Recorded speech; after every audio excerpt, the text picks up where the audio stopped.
Good morning. It is a Would You Rather Wednesday edition of Glenn Clark Radio. I'm Glenn. He's Griffin. Coming up on the program today, we're going to make our trip. What's going on with that? Oh, that's all about. I thought allergies were gone. I don't care for that at all. Make our bi-weekly trip down to Norfolk. Joey Ortiz, who of course made his MLB debut a little bit earlier this season. Defensive specialist, but whose bat has been excellent this season. Joey Ortiz will join us this morning. Talk to him about getting that taste, and I can only imagine how much that's driven him. He was up for the sweep of the Blue Jays in Toronto, wasn't? Didn't he play that weekend? I believe he did play that. I believe he did. Remember, I believe that was the weekend where it struck me like, oh, he really is that good of a defensive player. By the way, how about Jorge Mateo overly celebrating a walk last night? Like, I don't know that I've ever seen anyone as happy about doing anything as Jorge Mateo was about taking a walk.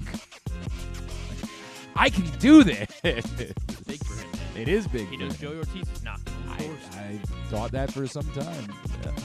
Mateo's been not quite as awful the last week or so, but like there's still nothing that suggests that like he's turning awful.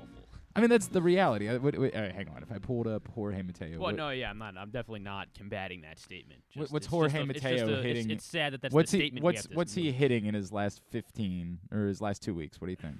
Last 2 weeks. His batting average? Yeah. 200. 217. Oh, okay. 217. Look at this guy. Killing it. And by the way, last 7 games, all the way up to 238. Wow. Now, as much him and Gunnar Henderson, them in the same sentence. Right? Exactly right. Look, we laugh about it, but I don't know. That might be just his on bases. His on bases 273. Oh my goodness. Over the last 7 games, 234 over the last 15. And again, I know we're laughing, but it is better than it was. Which is a sad statement, but it's what it is. And he was very excited about taking a walk last night. I was excited for him, for what it's worth. As the Orioles got a win. Stan the Fan is going to join us a little bit later on today. Stan will not be in on Friday as he usually is, so we figured we'd spend a minute with him today, both talk some Orioles as well as to discuss tomorrow the new print issue of Press Box hits newsstands. He'll tell us a little bit more about what we can expect from that new print issue, and who knows whatever else might pop up between now and noon. Oh, you know what? Message. Do you have my guy Banks' phone number?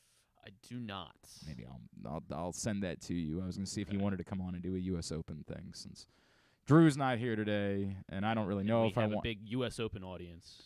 Well, I do think that during the majors we should at least attempt to discuss them. Okay. And also, I don't know if you've heard, but there's a lot going on in the world of golf of late.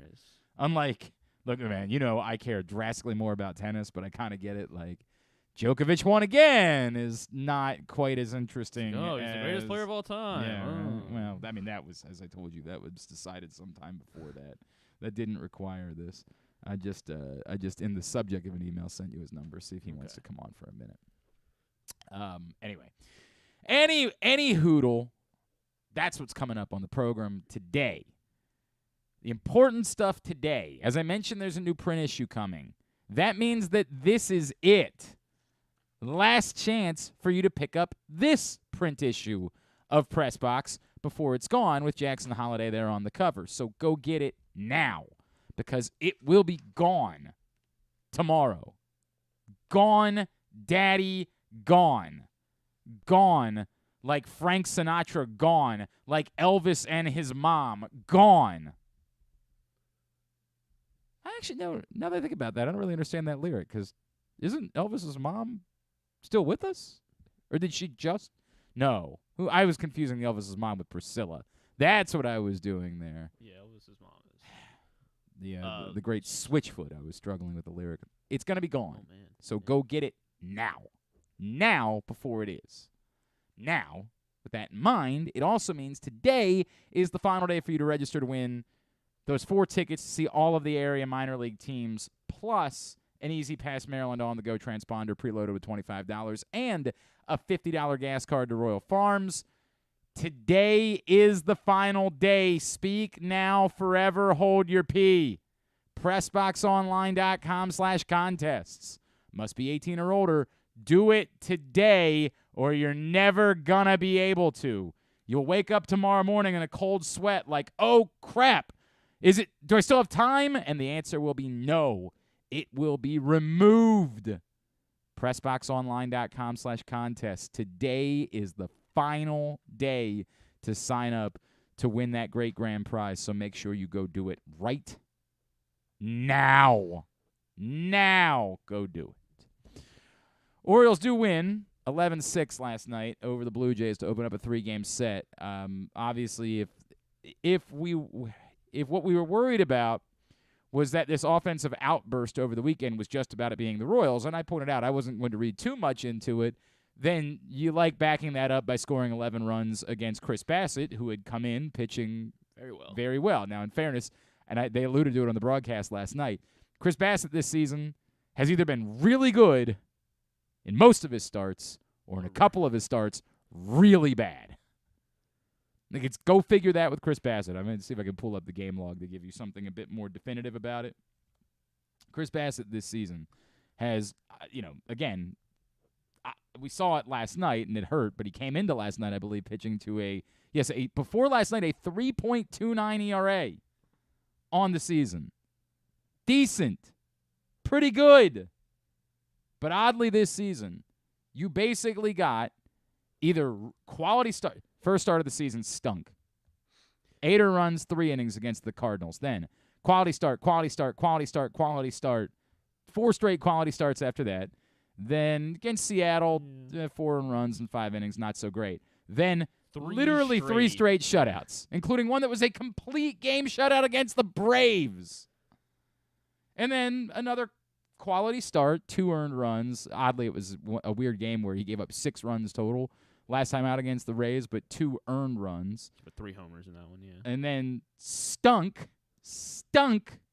against the Twins, 7 earned runs in 4 innings. Then bounced back with 7 2/3 shutout innings against the Mets. And then another quality start, 8 innings against the Astros. Go figure Chris Bassitt. Can't do it. I guess you take that guy, right? You, of course, take him, but it's really weird to try to figure out why there is nothing between. There is almost nothing between quality and awful. Last night, of course, was awful to the point where he badly wanted out of the game. Yeah, that was. It was hilarious. Where he was just like, look, man, I'm just going to stand here until that guy's warm. And they gave him a gift strikeout to end the inning where the ball was nowhere close to the plate. In fairness, the Orioles got one of those at the end of the game when Mike Baumann was gifted a strike. Actually, the check swing probably should have been a strike at the end of the game. They didn't give it to him, so maybe as a makeup call, they gave him. Culpa had a day. Oh, God. I didn't pull up the umpire scorecard, but I guess it probably wasn't very good. He was kind of all over the place. But, yeah, if you were worried that what happened over the weekend was just about them facing the Royals, then you certainly feel good about an offensive outburst. And the Gunnar Henderson thing in particular, if you thought that most of that was facing the Royals, then it was particularly awesome to see that he was able to sustain that against a high-quality pitcher in Chris Bassitt. I, in fairness, legitimately thought that was a fly ball to center field off the bat. Yeah, I thought he got underneath it. I didn't think there was a chance. The people that I know that were at the game last night that were in center field, Rita was there, was sitting out there. My friend Tony Thornton from BAL was sitting out there.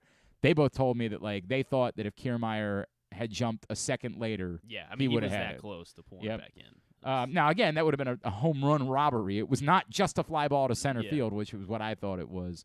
But an awesome moment for him to get the grand slam as a part of a 3-hit night for him. 2 hits each for just about everybody else. Rutschman, Santander, Hayes, Hicks, Frazier, Arias. Pathetic Ryan O'Hearn only managed a 2-run homer. Loser. One for 5. What a Definitely not in the loser. lineup today. He and Mateo, the only players in the lineup last night that didn't have multiple hits. Just a fun night until it got a little itchy there at the end. Not that you were really worried about them losing the game, as much as you started to think about the possibility of them having to put in more A bullpen guys in order to get the job done. And that's frustrating. It's funny because Dennis Martinez brought up yesterday the idea of like maybe one more bullpen arm, and you're kind of like, well, the bullpen's been like There's one guy I think that would been that we should go get. been working. What's that? There's one guy I think we should go Who? get. I saw him pitch Friday night. What, Aroldis Chapman? Aroldis No, Chapman. not a chance. Why not? Because he's a piece of S, and I will never root for a piece of S to be on my team. Like y'all can keep these guys. There will never be a day where I will ever be okay with putting scum on my baseball team or my football team. There is a fine line. You commit domestic violence or sexual assault, I have no interest. None. To the point where, like, I remember talking to Cubs fans in, what was it, 16? What year was it? Yeah. 16? About how difficult it was for them. And you can say, well, they're going to pitch somewhere, so it might as well be for you. It's fine. Y'all can have it. Like, that's your viewpoint of the world is that none of that stuff matters. Go right ahead. I'll never be that guy. I'll never, ever, ever be that guy. And you can do your whataboutism, and you can do whatever you want to do. I made it abundantly clear. If we know that someone did those things, I'm never going to be okay with it. You can say, well, this is society where people get second chances. Doesn't have to be for my team. Doesn't have to be that way. I don't have to be put in the situation where I've got to root for it. I'm telling you, it was uncomfortable for me that the Orioles brought back Michael Givens.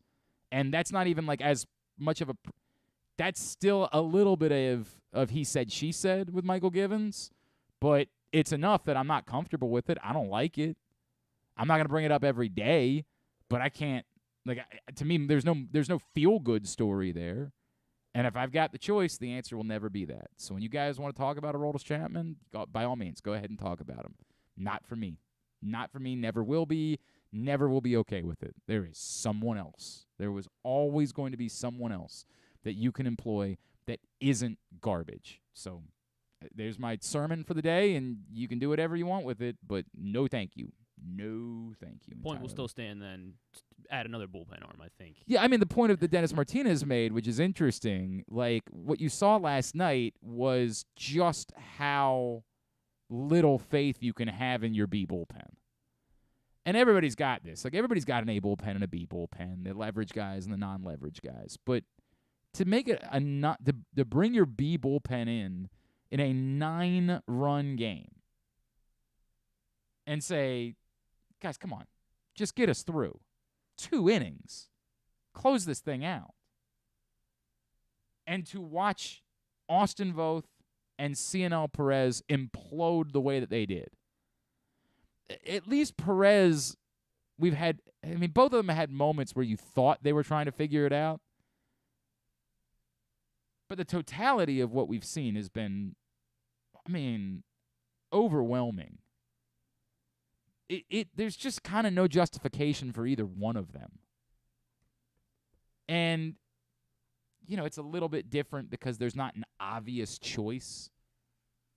I keep coming back to DL Hall, but, we're doing a weird bit with DL Hall. Can't just get the answer on it.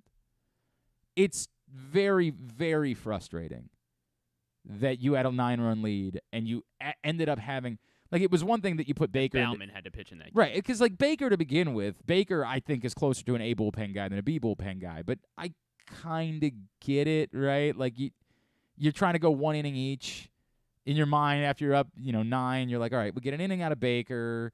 Then we can just rest him tomorrow, and he'll be available on Thursday should we need him. That way we can replace whoever we're not going to use tomorrow. Like, we can use Baker on Thursday.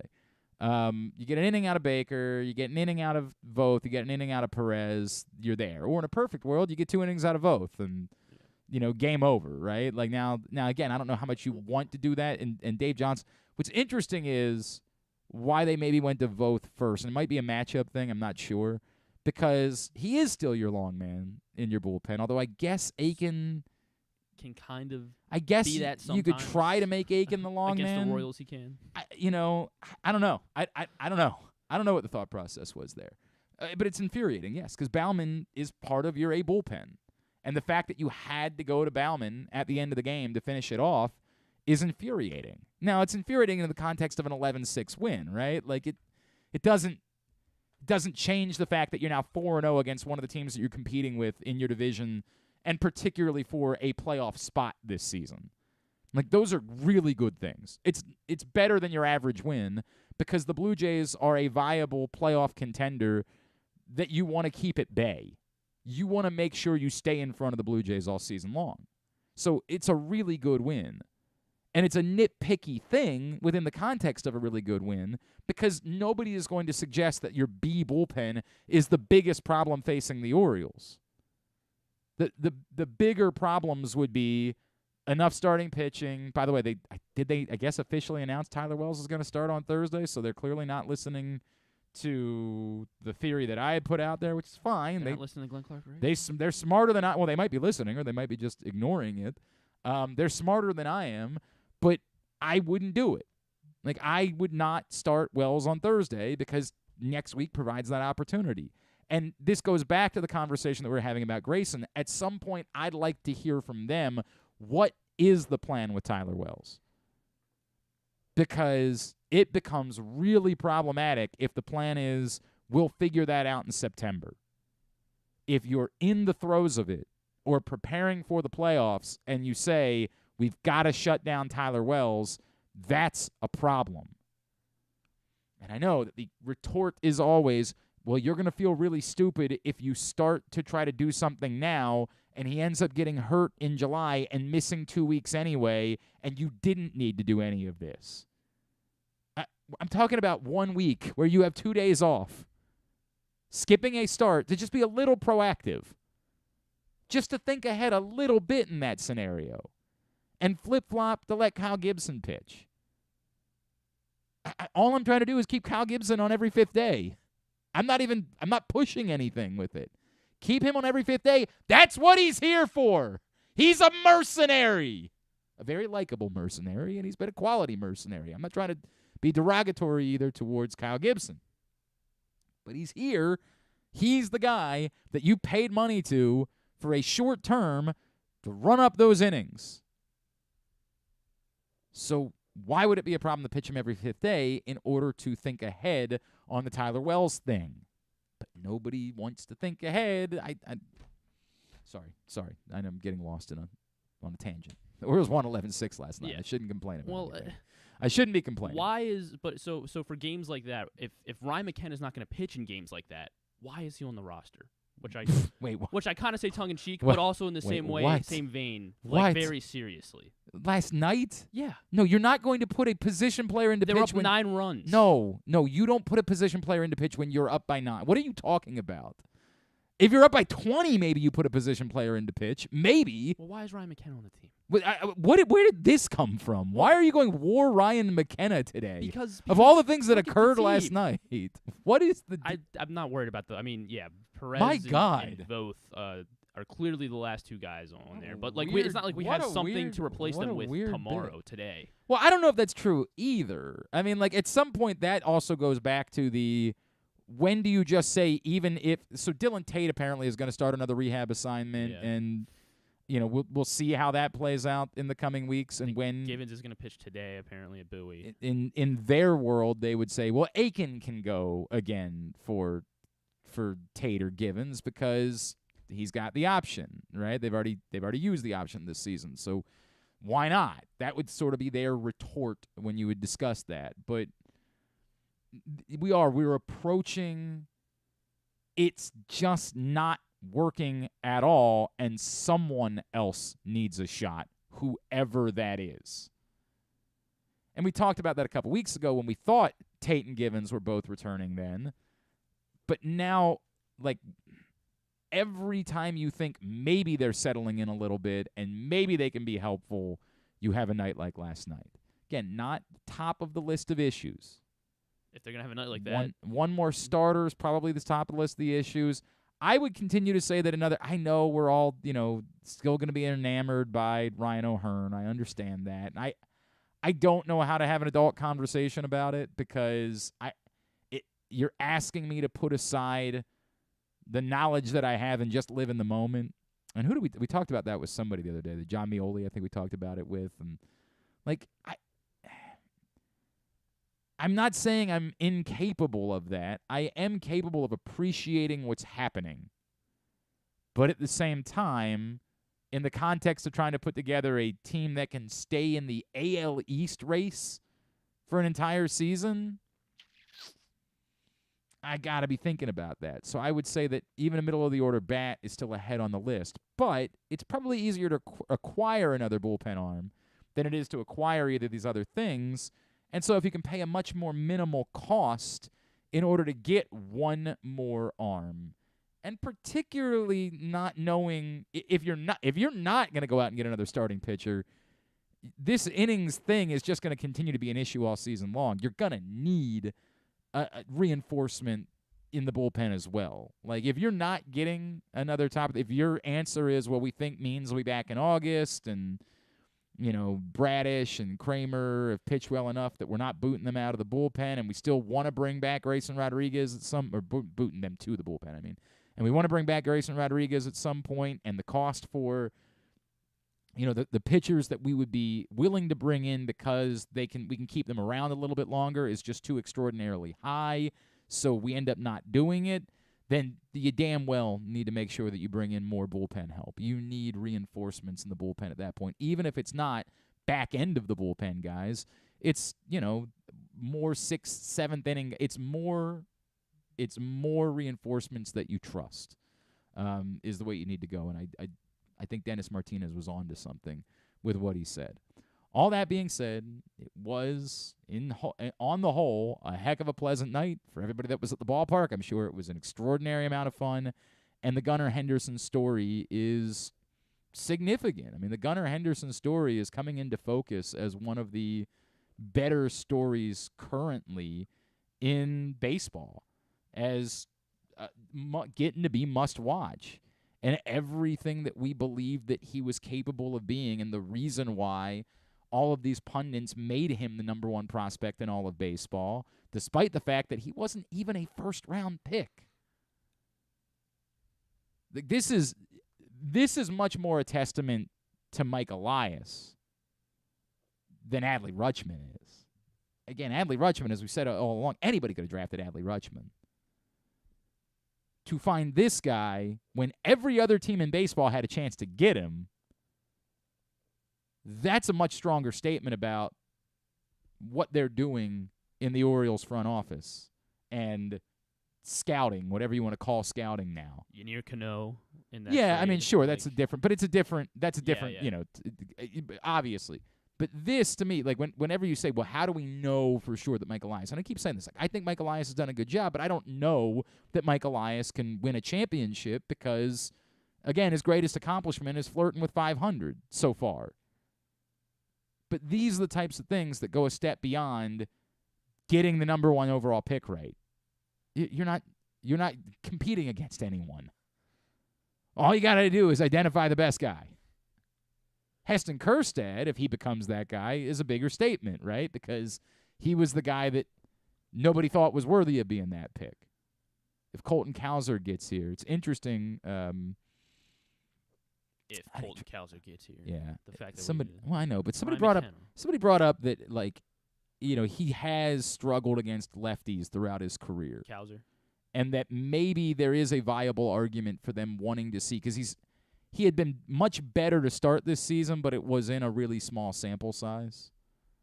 I don't know if you can pull up his splits really quickly. Yeah. But I saw that, I can't remember where I saw that from, that someone was trying to make a viable argument for why. So this season he is batting .308 against lefties, .331 against righties. But give me I'll look at his career. No, but also what's the sample size this year? How many at-bats is that? I want to say it was something like 20 at-bats. Like, it was impossible to read into what he was doing. It was this 20 games. So it was. Oh shoot! No, you don't do games. Is not how you do this. Yeah, I know, but it was like a more legitimate sample size. That's not an answer to me. 77. No, sorry. Okay, so thank you for nothing. Sorry, yeah, I clicked to his career stats. 1 second, I'll have his 2023 stats here in 2 seconds. Hang on, I got it. Against lefties, it's 26 at bats. So there is an argument to be made, and pull up his career stats for what he was hitting against lefties, because you would say, oh, he's hitting .308 against lefties this year. That's fixed. But 26 at bats is not significant. Now, it's also, how many lefties you get the opportunity to face. It's not like in 2 weeks you're going to face so many lefties that it's going to give you a definitive answer. But might it be the reason why they said, hey, when he comes back, we'd like to keep him here for another month to make sure before we commit to him being an everyday player, and particularly while Aaron Hicks is getting the job done, that we'd like to see that continue against lefties to be sure that he has actually made progress in that department. I don't know. I'm not going to pretend to know. Pull up. I can't get a career number, but I can. I'll look it up. But last year it was 143 against lefties. Okay. Yeah, it's atrocious, obviously. And in 2021 he hit 692, but it was only in 13 at bats. So they can't really read anything into that because that was the year that he was drafted. So he only played a little bit at the end of the year. So a year ago, 56 at bats against lefties, 143. Now, again, I would say that's still the totality of that is still not an overwhelming sample size, but at least I can listen to it as if that's what they're talking about. If the thought process internally with Colton Cowser is we'd like to get him more at bats against lefties so that we can be more comfortable with what it is that he's doing, and if we're going to make him an everyday player, we don't want to bring him up here to just be a platoon hitter. We want to bring him up here at the point where we believe he's ready to play every day.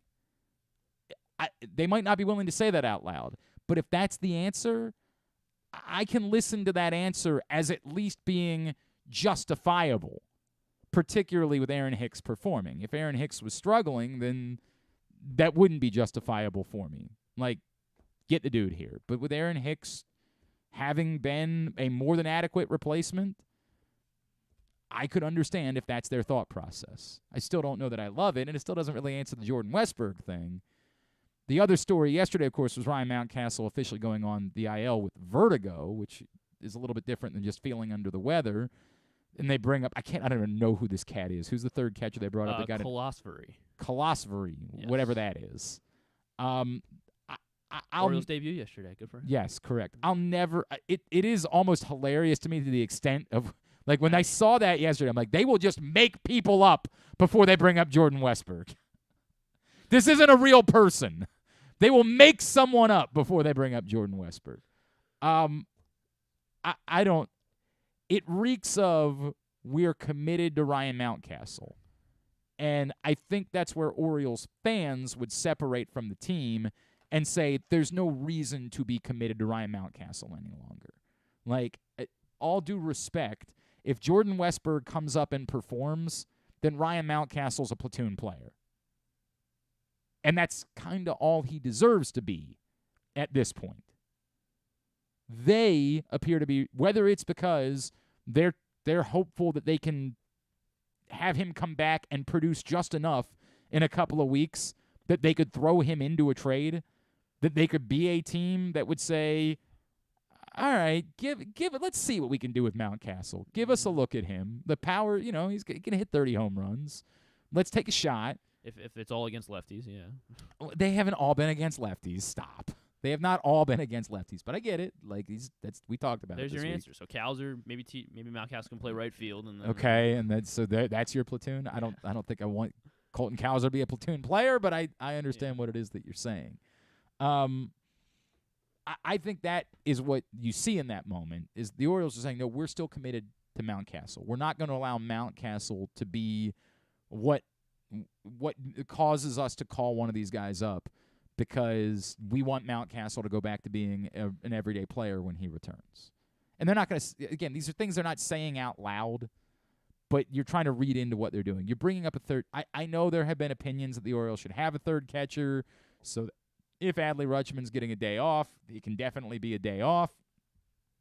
But it creates another scenario where, like, McCann ends up DHing one day because you're using another roster spot on a non-hitter. And McCann's not a hitter either and should never be DHing. I am, unless, what the hell is the guy's name again? Kolosvary. Unless Kolosvary can also play a bunch of other positions that we don't know about and is a drastically better bat than we have any reason. Like I said before, what this team could use is Evan Gattis, is hitter that in a pinch could also catch. Like, if you're Yeah. giving Adley Rutschman a day off, he's not really a catcher, but something happens to McCann that day, you could stick him behind the plate for 3 innings and finish the game to make sure that you don't have to put Adley Rutschman back into the game. See if the catcher's mid fits Ryan Mountcastle. Right, keep going. Or Ryan McKenna, for what Or, it's worth. I mean, Like, I that's what they could really use. But the problem is that's not a bat, right? Like, they could Yeah. really use a bat, right. a hitter, a pinch hitter type, a Josh Lester, that you could also put behind the plate if necessary. That's what this team could badly use. We'll ask Joey Ortiz about it, right? And just I don't know if that's see if Joey he can Ortiz, but he catch. can do a lot of things. So maybe. I mean, Lester really does fit the profile yeah, of like yeah. big bat, but not really ever going to be an everyday player anywhere. Just tell him to go pick up a catcher's mitt and figure it out for a couple of weeks. Who was it that was doing it? It was Vavra that was doing it, right? Yeah, Vavra was. Vavra was the working guy that on was training to be a catcher. Yeah. And it makes sense. Now, he's not really a bat either, which is he doesn't really Yeah. fit the profile, but his versatility makes him the ideal choice for something like this, to be someone that could be your third catcher that could also do other things for you. Keeping around someone who's just a third catcher and nothing else makes zippy sense. None. Nil. Unless there was something going on in McCann that we don't know about. Unless they're trying right? to set up. I don't know. I guess unless they're like trying to set up a Westberg call up or a Cowser call up, I don't really. What do you mean set up? Well, just now that because it's essentially a useless position, useless spot on the 26-man roster, so you can just call up anyone at that Well, point. yeah, you could get rid of him tomorrow, 100%. But why do it? Right. Like, why make the call up? I guess because they wanted to rest McCann today for. Which again doesn't make any sense. I don't have any of these answers, man. Yeah. I have no answers. Jake Rill had the best tweet though yesterday. He said Cole Osfery now passes Luis Torrens in all-time Orioles games played. There you go. That's congratulations. Also, I've got to figure out where he would be on the all-time Orioles name Scrabble list, because we did this Yeah. bit one day on the old radio show. I did this bit How many of points is the he? Scrabble point, and all of the mouth breathers. You don't get points for you can't play names. Thank you. When's the next Mensa meeting? I didn't get the memo. But we did a bit on the show one day. I think when Lombardozzi was on the team is that what is a good one. I think that's what. And I'm like Juszczyk was a bit because we did all Baltimore sports names in order to come up with it. I can't remember who was the highest scorer, but Lombardozzi was high up there. Like Juszczyk was certainly on that list. Hushmanzada.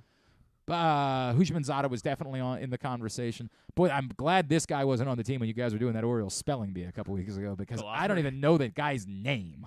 I had never heard of him before yesterday. I swear to God, when I saw this floating around, I was like, this is not real. This is not a real person. He had 20 at-bats with Cincinnati in like April last year. Sure he did. And If you say so. that was, Sure he did. All right, we'll get into Would You Rather Wednesday. I'm a little bit late getting them up on Twitter. They're up on Facebook, facebook.com/GlennClarkRadio if you want to check them out there. And I'll get the scenarios up on Twitter during this break. Also, our friend John in Little Rock sent us those chips, and I wanted to try them. So we're going to do that this morning at some point, too. Still to come, as we mentioned, Joey Ortiz, Stan the Fan. That's all on the way. Today's show brought to you by your local Toyota dealer and buyatoyota.com. The Toyota Tacoma comes in a range of models and trim lines, so you can choose the perfect Tacoma to reflect your unique personality and driving habits. Check out buyatoyota.com for deals on new Tacomas from your local Toyota dealer today. It's Glenn Clark Radio.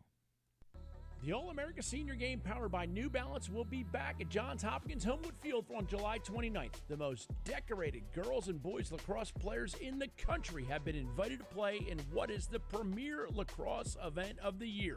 Every college coach wants their players in this game, and if you dream of being in this game, you start by trying out for one of your regional underclass teams this summer. The best against the best. Get your tickets now at allamericalacrosse.com. Are you a diehard O's fan looking for the perfect way to show your team spirit? Look no further than Birdland Sports. Birdland Sports is a small business run by fans for fans. They offer a wide variety of unofficial O's merchandise, from the Birds Are Coming tees to player cartoon shirts and more. And the best part? Their prices are more affordable than the big guys. So head to birdlandsports.com and grab your gear today. Show your support for the Birds with Birdland Sports.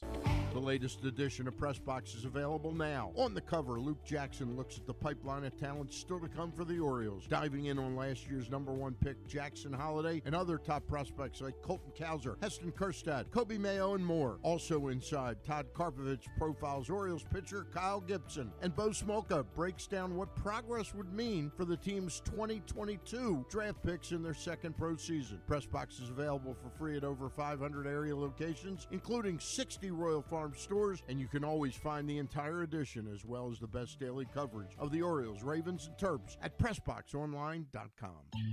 That first sip, that first bite. Start your day off right with a delicious breakfast at Royal Farms. Choose from a fantastic selection of fresh Royal Farms breakfast sandwiches and top it off with a rich hot cup of the freshest coffee in the world. At Royal Farms, breakfast is available day and night. It's the freshest breakfast in the world. Real fresh, real fast. Royal Farms.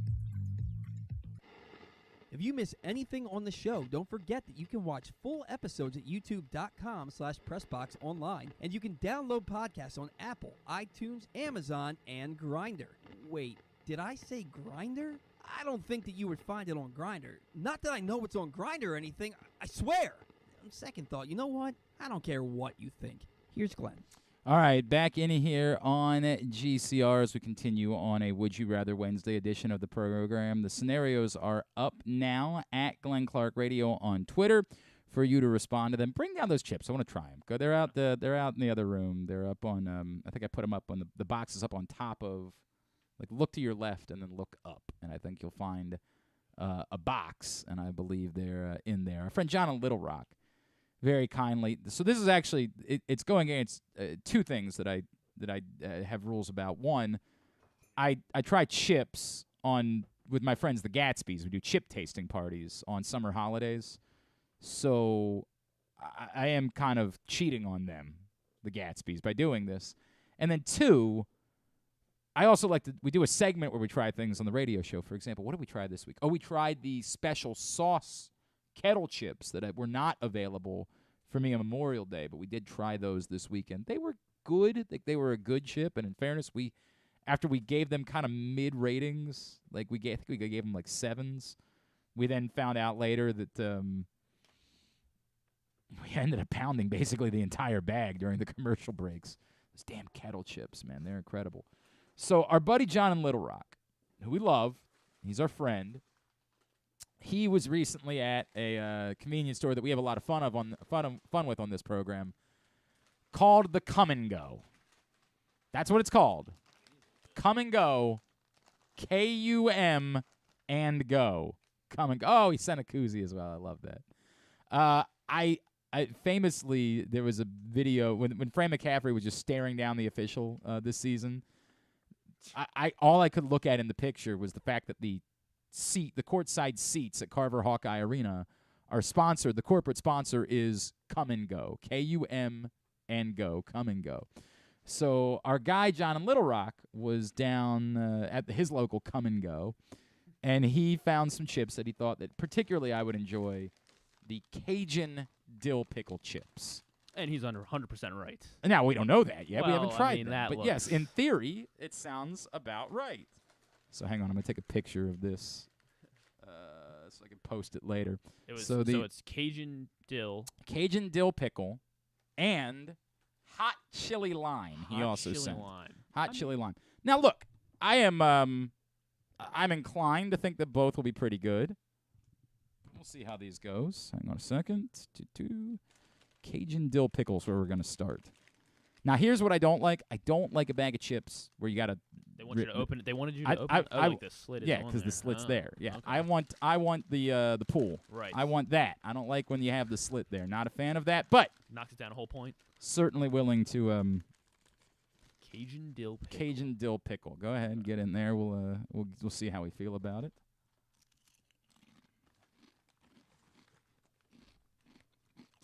All right, so it's a good chip. It's a very good chip. It's the thing I always say. Whenever you're doing something like this, the more flavor, the better. You get the dill first, then the Cajun spice later. And it works. It is a good combination. And in fact, the Cajun spice ends up giving you the Cajun spice ends up being the bold flavor a couple seconds later. You're right. Yes. A couple seconds later, you get the boldness of the Cajun spice. This was my first thought. I was going to say, there's not enough Cajun, and then all of a sudden, boom, it's there. That's what Yeah. you're getting. And in fact, I might even take back what I was starting to say, which is that the flavor in general wasn't bold enough. You just got to wait for it. You got to wait for it. Ultimately, that's bold. Yeah. But you got to give it a second because your first bite, not quite bold enough. Of course, nobody can get these, so I don't really know where it is that you can't even purchase these unless you live somewhere where there's a come and go. All right, here's the hot chili lime. Dill pickle. Hot Oh, chili I like lime. it. It was very good. Yeah, I mean, ultimately ends up being a quality chip. All right, there you go. Let's see how we feel about the hot chili lime chips as well. Man, yeah, you're good. You're going all in. Right. I guess that's what you have to do.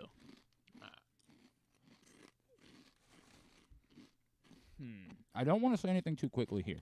Right, because I got burnt on this the last time. That one I'm disappointed by. there's The really, lime, There's nothing. I mean, the lime ends up getting there, but I don't know that I would call it hot. It's mostly just a chip.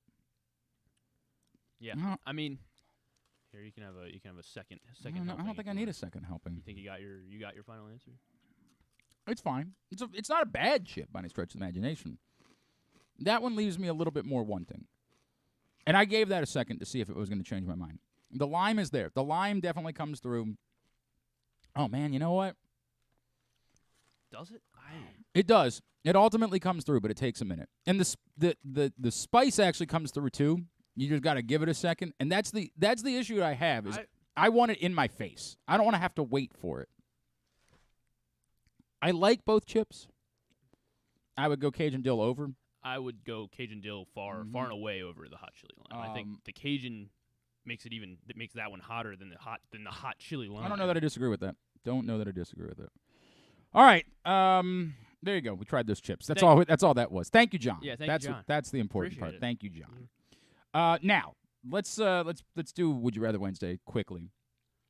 Scenarios are up at Glenn Clark Radio on Twitter, Facebook.com/Glenn Clark Radio. Only starting to get responses, and that's on me because it took me a little while to get them up on Twitter. Would You Rather Wednesday brought to you by Birdland Sports. Someone's going to win a T-shirt of their choice from Birdland Sports, birdlandsports.com. I happen to know that Josh is making way for some new new gear. Because over the weekend, and if you missed it, shame on you, he did a 30% off sale on a lot of his stuff to kind of clear out some inventory to make way for some new things. So if you missed out, that's on you. I would make sure you don't miss out on things that you like. Go ahead and get them because you never know what might be next to clear out ahead of. Whenever the Rhino Hearn T-shirt comes out, I'm definitely grabbing it. Yeah, I mean, at this point, the silliness of him saying he wasn't going to make an Aaron Hicks T-shirt, he's got to feel really stupid now. Oh, Hearn, yes. I don't know. I'm trying to think. He's Kevin obviously- Brown did a O'Hearn, yes. And then I was like, I think maybe you say O'Hearn, yeah. I don't know. I don't think that's the thing. I'm sure Josh will come up with something. I mean, I'm okay with like if you did the cursive O, a cursive O in orange, and then Hearn and yes next to it. That might be a thing. I don't know. We'll see. But like Birdland, his batting silhouette, like he's Ken Griffey or something. That's a bit over the top. Birdlandsports.com is maybe something about Gunner and the warehouse. I don't know. I'll let Josh figure those things out. That's not my department. My department is to give away some shirts, so let's do that. Would you rather Wednesday number 1? Would you rather the Baltimore Ravens make one more big move before the season begins, whether it's signing DeAndre Hopkins or trading for like a Danielle Hunter, or they make a couple more depth moves, like bringing back Justin Houston, Marcus Peters, Fuller, whoever it is. One big move, and tell me what, or a couple of depth moves. Which one? The depth moves, I think, is the only correct answer. I mean, I think the team will look a lot better if, maybe. I mean, yeah, if they replicate what they had last year, you assume these guys, Houston, Peters, Fuller, all have drop-offs. But even so, if you add enough of those guys, then they have that it's depth. Like, that's exactly what you need, and that's what you needed over the course of an NFL season. I think as exciting as it would be to grab a Danielle Hunter or DeAndre Hopkins, obviously, we don't really need – I mean, whenever you can add DeAndre Hopkins, he helps your team. But it's like we are okay at receiver right now.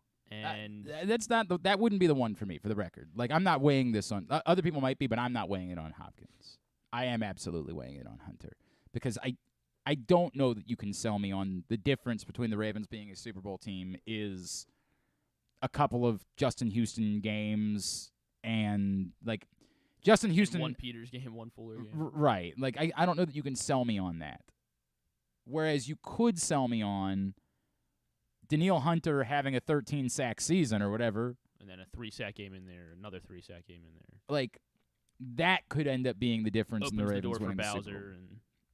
And, I am struggling with it because I don't think that the Ravens would do Danielle Hunter. I don't think they're going to be trading draft picks. We were talking about that on the radio show with Jonas Schaefer the other day. I just think the Ravens, like, they've done what they're going to do.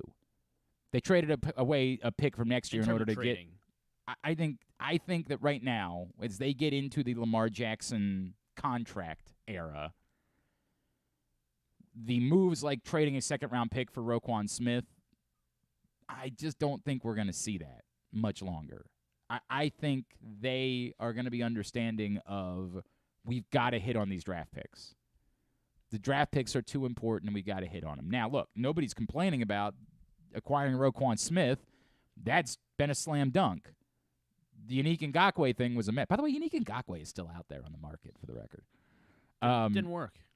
That's the the problem is, in a normal world, if a player like that was out there, we'd all say to ourselves, why wouldn't you go get Yannick Ngakoue? But because it was just such a mess when he was here, we're all like, nah. Now, it's a different defensive coordinator at this point, so, would the current Ravens be more inclined to just use an edge rusher as an edge rusher?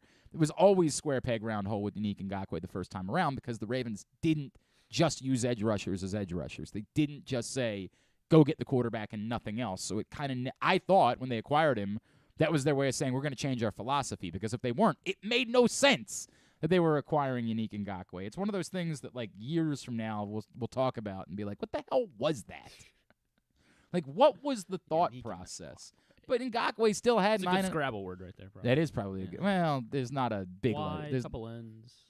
Oh, you're saying if you include the first name? Yeah, we were always doing last names. Okay. And N's are like 1 point. What are you talking really? about? Yes. N is a very common letter. N's got to be a 1 point letter. There's no way that you get more than 1 point for an N in Scrabble. Yannick Ngakoue is still coming off a 9.5 sack season last year. I am a little bit confused as to why he's still sitting out on the market. What? It's 1 point. I know. Yes, I'm aware. It just sort of shows that you don't play Scrabble. I guess I don't play. Yeah. Been a little bit. To me, the answer is Hunter, and it's difficult because you'd have to get him at the right price. You wouldn't if it's going to cost you. If you can do a package of like third, fifth, something like I couldn't give up a top 2 round pick for Danielle Hunter, so I don't know if I'm being able to get Danielle Hunter because of it. But that's a difference maker for winning a Super Bowl. Whereas all of these other guys, again, I hear and by the way, it's overwhelming. Everybody's saying depth. Really? Yeah, which is wild to me. Well, because it's early too. I don't know if you've swayed me yet, but I think if there's a guy to add, Danielle Hunter's like he is the game-changing guy because he opens it up for the rest of the defense. Really, having a guy like that on the edge. Yes. Yeah.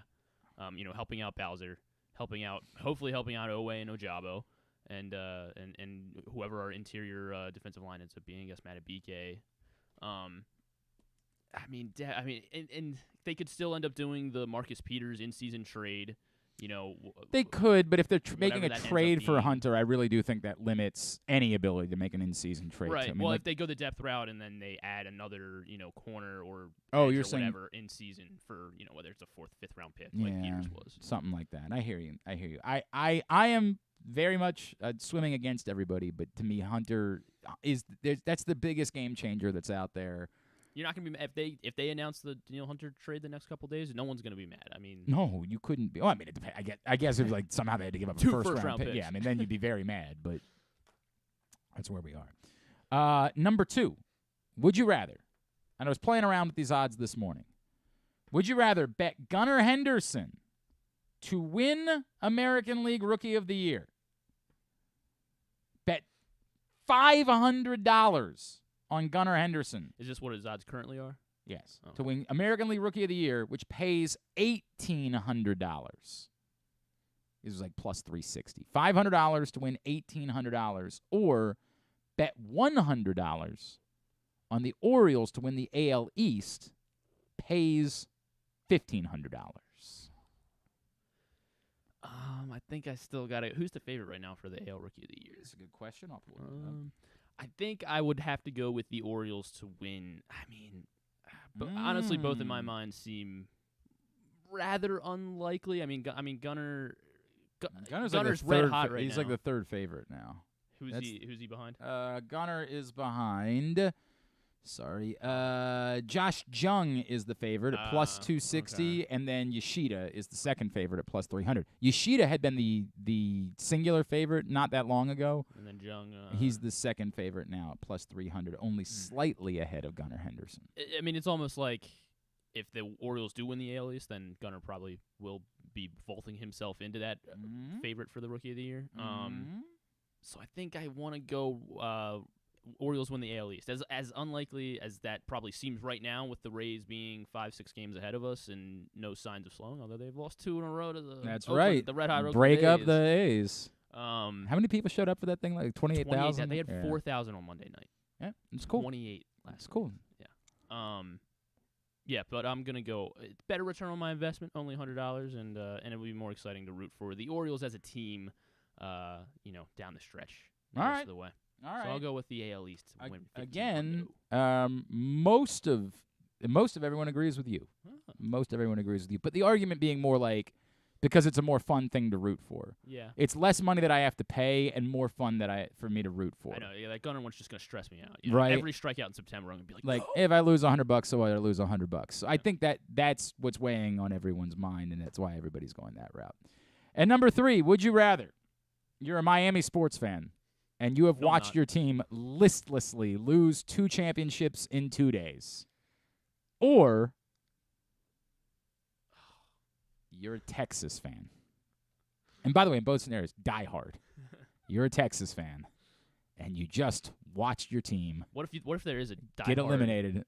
Somehow you're a diehard fan. You're a Miami pro sports fan, and you went to Texas. I mean, by God, somebody give him a hug.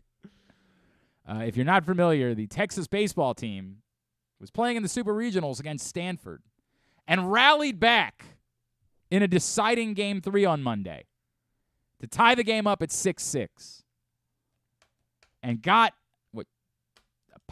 2 outs, bases loaded, stressful, but got the pop-up that was going to force extra innings right until they all lost it in the lights. Routine pop-up to shallow center field that no one could find, and Texas baseball loses and is eliminated on a pop-up. So which one? Which one would you rather have happened to me?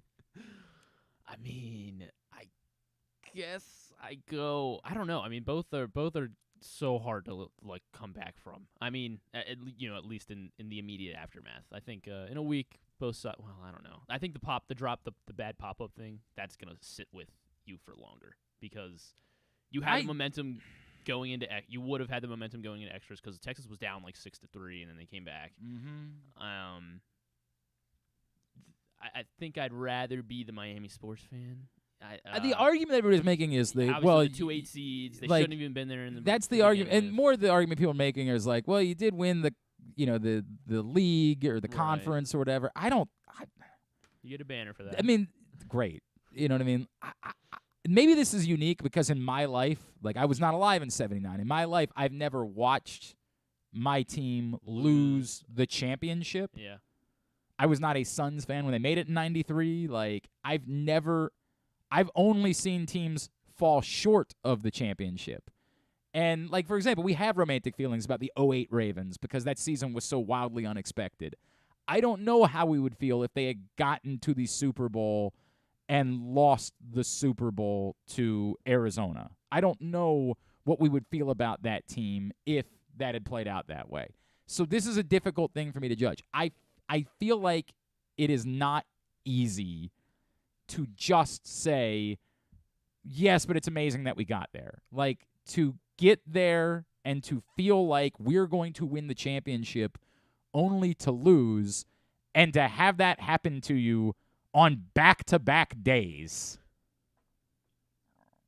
You also live in Miami, so you know. You don't know that you live in Miami. You might be a diehard Miami sports fan who lives in Alaska. Who lives in Austin, Texas. Yeah. Oh, yeah, correct. Something like that. You're trying to – somebody – I'll just go out on my yacht. I'm not giving you a yacht.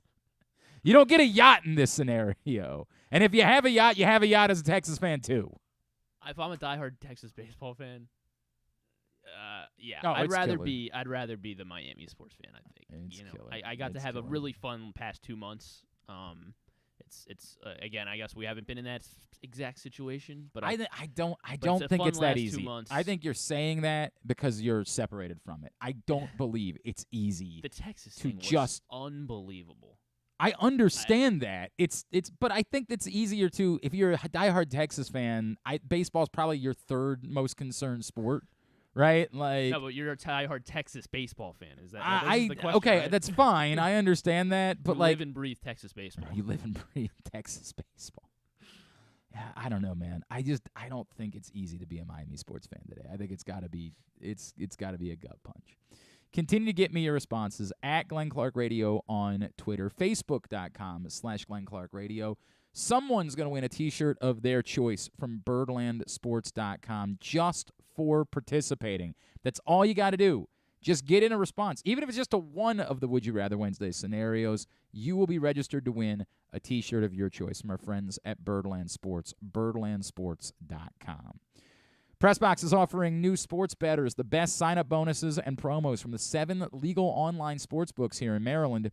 Go to PressBoxOnline.com/offers right now and get offers like $150 in bonus bets from DraftKings after placing your first $10 bet, or up to $1,250 in bonus bets from Caesars. Time is limited to get the best offers from all of the sports books. Go to PressBoxOnline.com/offers and sign up today. We're going to head down to Norfolk. Joey Ortiz is going to join us when we come back in. It is a Would You Rather Wednesday edition of Glenn Clark Radio. The Orioles are off and running, out to prove that last season wasn't a fluke, and they are one of the best teams in baseball. Hi, I'm Paul Valley, host of the Bat Around for PressBox. Tune in every Saturday from 10 a.m. to noon as Zach Goodman and I break down every Adley bomb, every Tony Tater, and every save from the mountain. Like a warm hug from Rutschman, the Bat Around has you covered with all things Orioles as we embark on what's sure to be a magical summer in Birdland. So tune in every Saturday for the best in Orioles coverage right here on the Bat Around. Whether your focus is luxury and comfort, convenience and technologically advanced connectivity, or sporty performance and aggressive styling, we've got the perfect Highlander for you. Check out buyatoyota.com for deals on new Highlanders from your local Toyota dealer today. Costas Inn has been serving up delicious steamed crabs for over 50 years. Lately, the crabs you want to eat when the weather warms up have gotten harder and harder to get. So get your crab eating game plan in place. Make sure to stick this number on your fridge, 410-477-1975. Call ahead and reserve the size crabs you want. You may be able to walk in, but you may also be disappointed at the size or maybe even get shut out altogether. So call ahead, have a plan, and then arrive on your crab eating vacation. Costas also has delicious crab soup and crab cakes. The Costas Inn at 4100 North Point Boulevard. For more than 50 years, they've been satisfying crab lovers in and around Baltimore. That first sip. That first bite. Start your day off right with a delicious breakfast at Royal Farms. Choose from a fantastic selection of fresh Royal Farms breakfast sandwiches and top it off with a rich hot cup of the freshest coffee in the world. At Royal Farms, breakfast is available day and night. It's the freshest breakfast in the world. Real fresh, real fast. Royal Farms.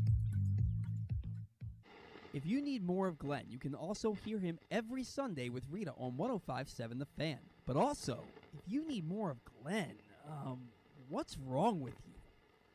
Sometimes there are days like this. Sometimes it happens that way. Unfortunately, Joey Ortiz was just called in. You ever always wonder whenever you get these things that pop up from one of the minor league teams or like, hey, so-and-so is not available right now. Well, what does that mean? That's interesting. Joey Ortiz apparently got pulled into something related to the Norfolk Tides and is not going to be able to join us this morning, which is very disappointing for us. And, of course, of all the days, the day where we were very light on guests, that would be the thing to happen, not like, say, yesterday when we were packed on the show. So we will try to make that up or do something else. We will see how it goes. Unfortunately, it will not be Joey Ortiz joining us this morning. That's all I can tell you about that. Such is life. Instead, we'll try to move some things around and have Stan hop in here a little bit earlier on. Would have been a great week to bring back 5 words or less, but we didn't think about that. Such is life. Look, I don't have a ton to say. As everybody knows, I'm not a big hockey guy. So I don't have a ton to say about the Golden Knights winning the Stanley Cup. Is it an amazing story?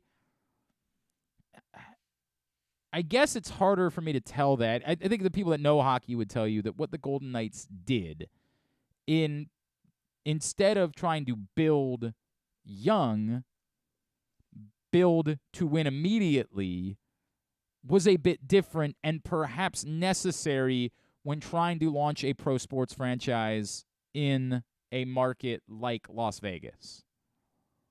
We all, of course, remember that they quickly were able to get into the conversation. They were quickly able to find themselves in the Stanley Cup final where they lost to the Capitals 5 years ago.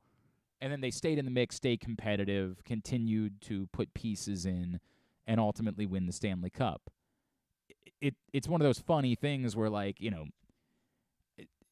it's the first ever pro championship win by Las Vegas. So in the way that we're celebrating like Denver and these long-suffering fans, someone would say, well, you know, if like you've lived your life in Las Vegas, you've never seen a sporting championship, so it's kind of remarkable. We don't feel that way about it because we're like, dude, they've only existed for like a minute.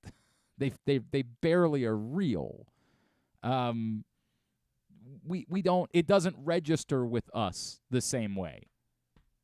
But that all being said, it's still the first ever championship that a city has seen. And while it's a smaller market, you know, Baltimore's a small market, we know there are people that have been lifelong for whom they would say this was impossible. Like the fact that they not only have their own teams, but now have a championship to celebrate, impossible.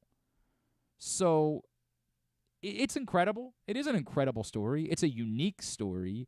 It's not maybe the feel-good story that the Nuggets were, that other teams and cities that have waited a long time, whether the country kind of got behind the Cubs a few years ago and celebrated for a long-suffering fan base. It's not that, but it's a different type of incredible. It's a different type of, boy, it's amazing that this city that had never had as much as a pro sports franchise ever, and that was once considered almost untouchable for professional sports because of the relationship to sports betting. I mean, there was a thought that there would never, ever be a pro sports team in Las Vegas, that no professional sports league would ever sign up for the potential conflict of having teams play in that city and the relationship to betting and all of those things. I mean, that was real.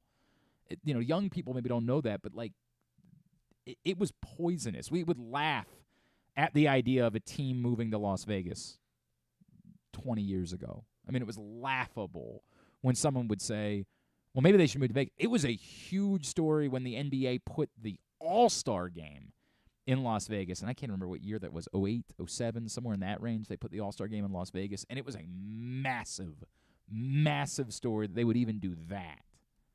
Like, wow, the NBA's flirting with this taboo city, you know, was overwhelming at that time. It was 2007. 2007. They called it a disastrous weekend is the first headline I saw. Yeah, there was a lot of reporting about, like, I mean, I don't really want to go back and read. Some of it is overtly racist, but, like, I do remember, I happened to be there not that long after that. I used to, when I worked in Phoenix, I went up to Vegas a lot for fights. The casinos would, like, run promotions with us, and I'm trying to think of, I was up there for the The Mayweather De La Hoya was the big one. No, that wasn't. Was that? Yeah, Mayweather De La Hoya was the big one that I was up there for. That is a good one. Yeah, I mean, that might have been one where I didn't even go to the fight. Now that I think, it might have been one where, because there were a few where, I hope the statute of limitations is up. Like the casino would say, "Hey, we'll give you the weekend. Come up. We'll give you the weekend in Vegas. You got to do a little bit of like promotion of the fight on the show, and then we'll give you tickets to the fight. We'll give you the room comped for the weekend. You get boy, wow. And so I went for a couple of them. I was like, well, this is cool. Like, this is a lot of fun. And then I remember thinking, like, what could I sell these tickets for? Oh man, like, you did? I mean, it funded. That one room. For that one, my God, I think I got. It was May 5th, 2007 was the Mayweather De La Hoya fight. That was definitely one that we sold the tickets for. I remember, like, we would go up and we would have like a number where if we can get this number, we'll sell the tickets, and if we don't, we'll go to the fight. I'm curious. We went up for Bernard Hopkins, Winky Wright. I remember that one. I remember being up there for Rampage Jackson Liddell, I want to say, was one of the ones that we were up there for. That one might have been one that we actually went to the fight. God, these all run together, dude. They've been a long time, like 16 years. That was like 3 weeks later, May 26th, 2007. Was Liddell Jackson? Yeah, Rampage Jackson. Yeah, I was definitely up there for that because I remember hanging out with Roger Huerta that weekend, who had just been on the cover. He was the first ever UFC fighter to be on an SI cover. It was a big story. So we ended up hanging out for a little while. I can't remember all these other fights that I went to. It was deemed impossible, was the point. There was a thought that this would never, ever happen, that you would see pro sports in Las Vegas. So for there not only now it seems like almost a desirable... Yes, it's about to become a 3-sport city, unless for some reason the Oakland Athletics saw 28,000 people show up last night and said, now we got to sell the team. The sell T-shirts were awesome. Yeah, I mean, it was... I think everyone had them. Look, I appreciated the thought process behind what they were doing. I appreciated the effort that was put into putting together something like that. Somebody would say it's kind of sad when you're putting all that effort in, you can still only get 28,000 people to show up. Somebody would say that's a little bit disappointing, that you'd like for it to be an even bigger crowd than that, particularly in that stadium where you can put something like 50, 60,000 people in there. I still think it was an amazing grassroots attempt to show that, like, hey, there is a fan base here.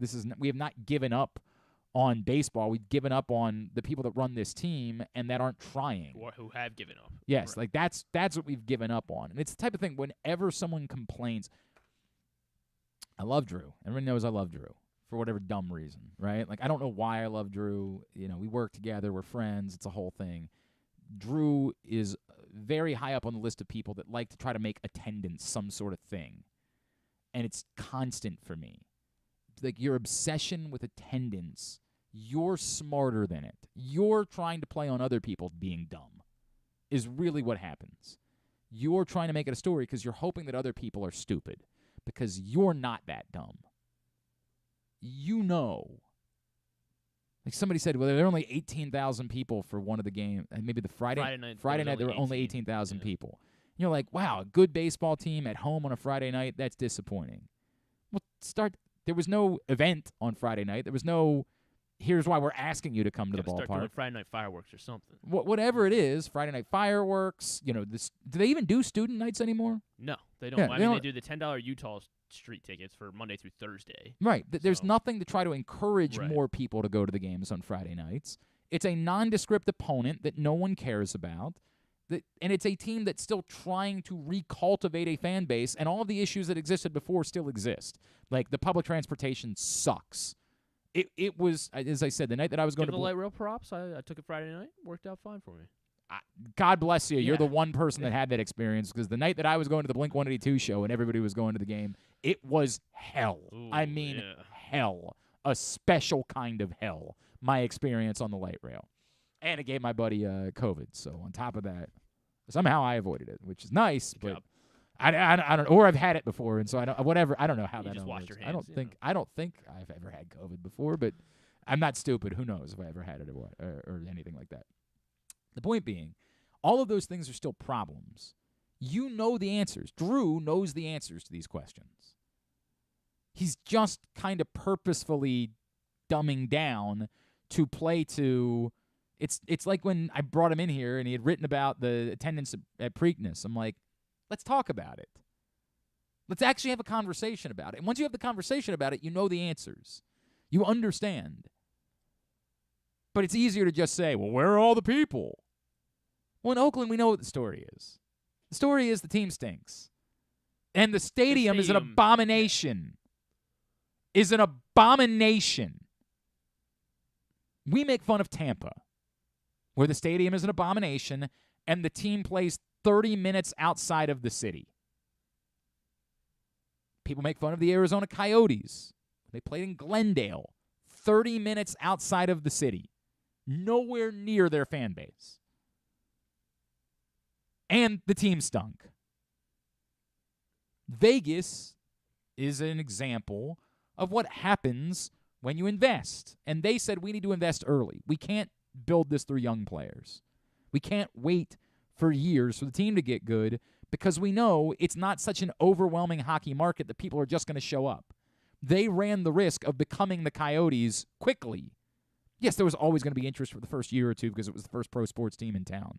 But then after that, if you weren't consistently good, they were going to run the risk of becoming the Arizona Coyotes. Non-hockey market, not a very good team. People aren't interested. The Florida Panthers would go years where no one cared. And then all of a sudden, what happened? They got good and people showed up. It's not hard to figure this out. The answers are never all that difficult to come up with. The owners of the Oakland A's would like you to believe that the fan base has eroded. The fan base hasn't eroded. It's very much still there. We all saw it when the A's were good. That place was electric, despite it being a dump. The Raiders played in the same stadium. It was a dump, and it was electric. It's easy to try to blame the fans. So I appreciate the fans of the Oakland Athletics saying, look, we're still here. We're real. We have not gone away. We want to show up and support the team. But is it going to make a difference? I don't think so. I mean, I guess. Yeah, I mean, I don't think so. It's not. It's unfortunate that it's not. It really sucks, I guess, for Oakland to see two of their pro sport their two pro sports teams leave. Well, in all three of them. Yeah. Now the Warriors, the Warriors didn't move yeah. far, and like presumably, if you're a Warriors fan before, you're still a Warriors fan, even though they're in San Francisco. But for the city of Oakland, not great. We never really got any clarification about what's going on with Stephon Diggs. Like, I really don't know what the hell is happening with Stephon Diggs. Again, it doesn't really matter to us because we don't think the Ravens would be in the market for a wide receiver. It doesn't even make sense for the Bills to trade Stephon Diggs. Like, they wouldn't save any money, and it would cost them a huge hit next year. I don't know what's happening there.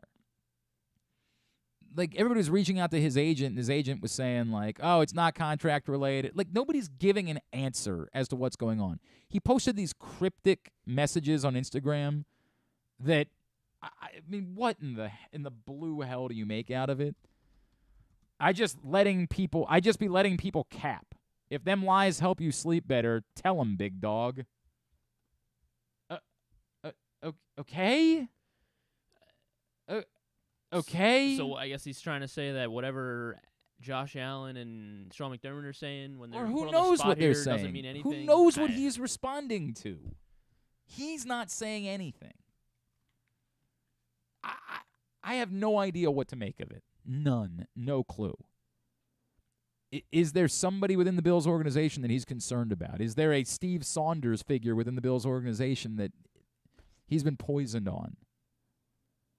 I think we were all really moved by that scene last year where Sean McDermott and Stephon Diggs hugged it out after Stephon Diggs had been emotional on the sideline, where we were like, wow, that's incredible. Like, that's sign of leadership, that's sign of trust, that's sign of a relationship between two people that goes beyond coach-player, where you can be emotional and you can scream at each other, and then you guys can hug it out knowing you both have the same goal. I think we all love that scene. But was there something more to it? Was there an underlying issue between Stephon Diggs and Sean McDermott that we don't know about? We've all been led to believe that Stephon Diggs and Josh Allen are close friends or buddies. So I don't know. I have no idea. As I said yesterday, it doesn't really affect us because there's just no world in which the Ravens are going to be the team trading for Stephon Diggs. If there is a poisonous relationship, it certainly wouldn't be a bad thing for us if he ended up in the NFC. Yeah. Somehow. Like if Unless he just completely works his way out and gets waived or released or whatever. And then Nah, I still don't. I mean, the money that would be involved with that seems overwhelming. And I just can't fathom they would. I can't fathom they would do it. I still can't fathom ends up being like a week 8. without knowing anything about this. Yeah. Like nothing at all. It's just utterly bizarre to me, this scenario. That he showed up, he didn't practice, and no one is saying anything. No one will answer the questions. It's truly insane. To the point where, like, what could it be? Like, it's impossible to come up with that. Why would we only be hearing about it now? Why would it take until this week for it to become a story? I guess because it's mandatory minicamp. I understand that, but if there was a problem there, why wouldn't have popped up? Right, why wouldn't he or his agent have said something, have prepared for it? Why would he show up? Why would he report to the building and then not practice? For people that have said that Stephon Diggs is a me guy, they're having the time of their life with this, which is hilarious because for the most of his career, he hasn't been a me guy. He's been an emotional guy, right? Like, hell of a football player, emotional guy. Not a me guy any more than any other wide receiver. They're all me guys, if you will. Just an emotional player. I'm baffled. I mean, this is, honest to God, about as baffled as I have been about a scenario as we continue to wait for anything that feels like information when it comes to Stephon Diggs that we don't have. I have no earthly idea. All right, let's grab our final break. No guests. Remember yesterday we had 3 guests in 1 break. Yeah. I was thinking about that too. I was like, man, I almost hate it when I have those good days of when I book a bunch of good guests on one day because there's no way I can follow it up. Yeah, but you don't even need to. Today wasn't even about following it up. Yeah. Today was just about not batting 0. This is Jorge Mateo is scoffing at today. Jorge Mateo is like, ooh, what a. You guys are really struggling over there. I'm gonna be celebrating like Jorge Mateo when I call Stan. God, this is about as bad as it gets. Today's show is brought to you by PressBoxOnline.com/contest. Final day, last chance. Speak now. It's got to be today. If you wait till tomorrow, sorry. Too bad, so sad. We've moved on. PressBoxOnline.com/contest. Go register to win 4 tickets to all of the area minor league baseball teams, plus an Easy Pass Maryland on-the-go transponder preloaded with $25, plus a $50 gas card from Royal Farms. Again, PressBoxOnline.com/contest is the website.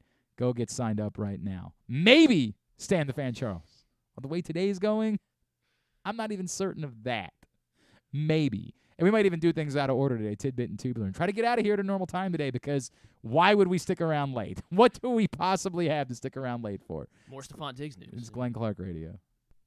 The latest edition of Press Box is available now. On the cover, Luke Jackson looks at the pipeline of talent still to come for the Orioles, diving in on last year's #1 pick Jackson Holiday and other top prospects like Colton Cowser, Heston Kjerstad, Kobe Mayo, and more. Also inside, Todd Karpovich profiles Orioles pitcher Kyle Gibson, and Bo Smolka breaks down what progress would mean for the team's 2022 draft picks in their second pro season. Press Box is available for free at over 500 area locations, including 60 Royal Farm stores, and you can always find the entire edition as well as the best daily coverage of the Orioles, Ravens, and Terps at PressBoxOnline.com.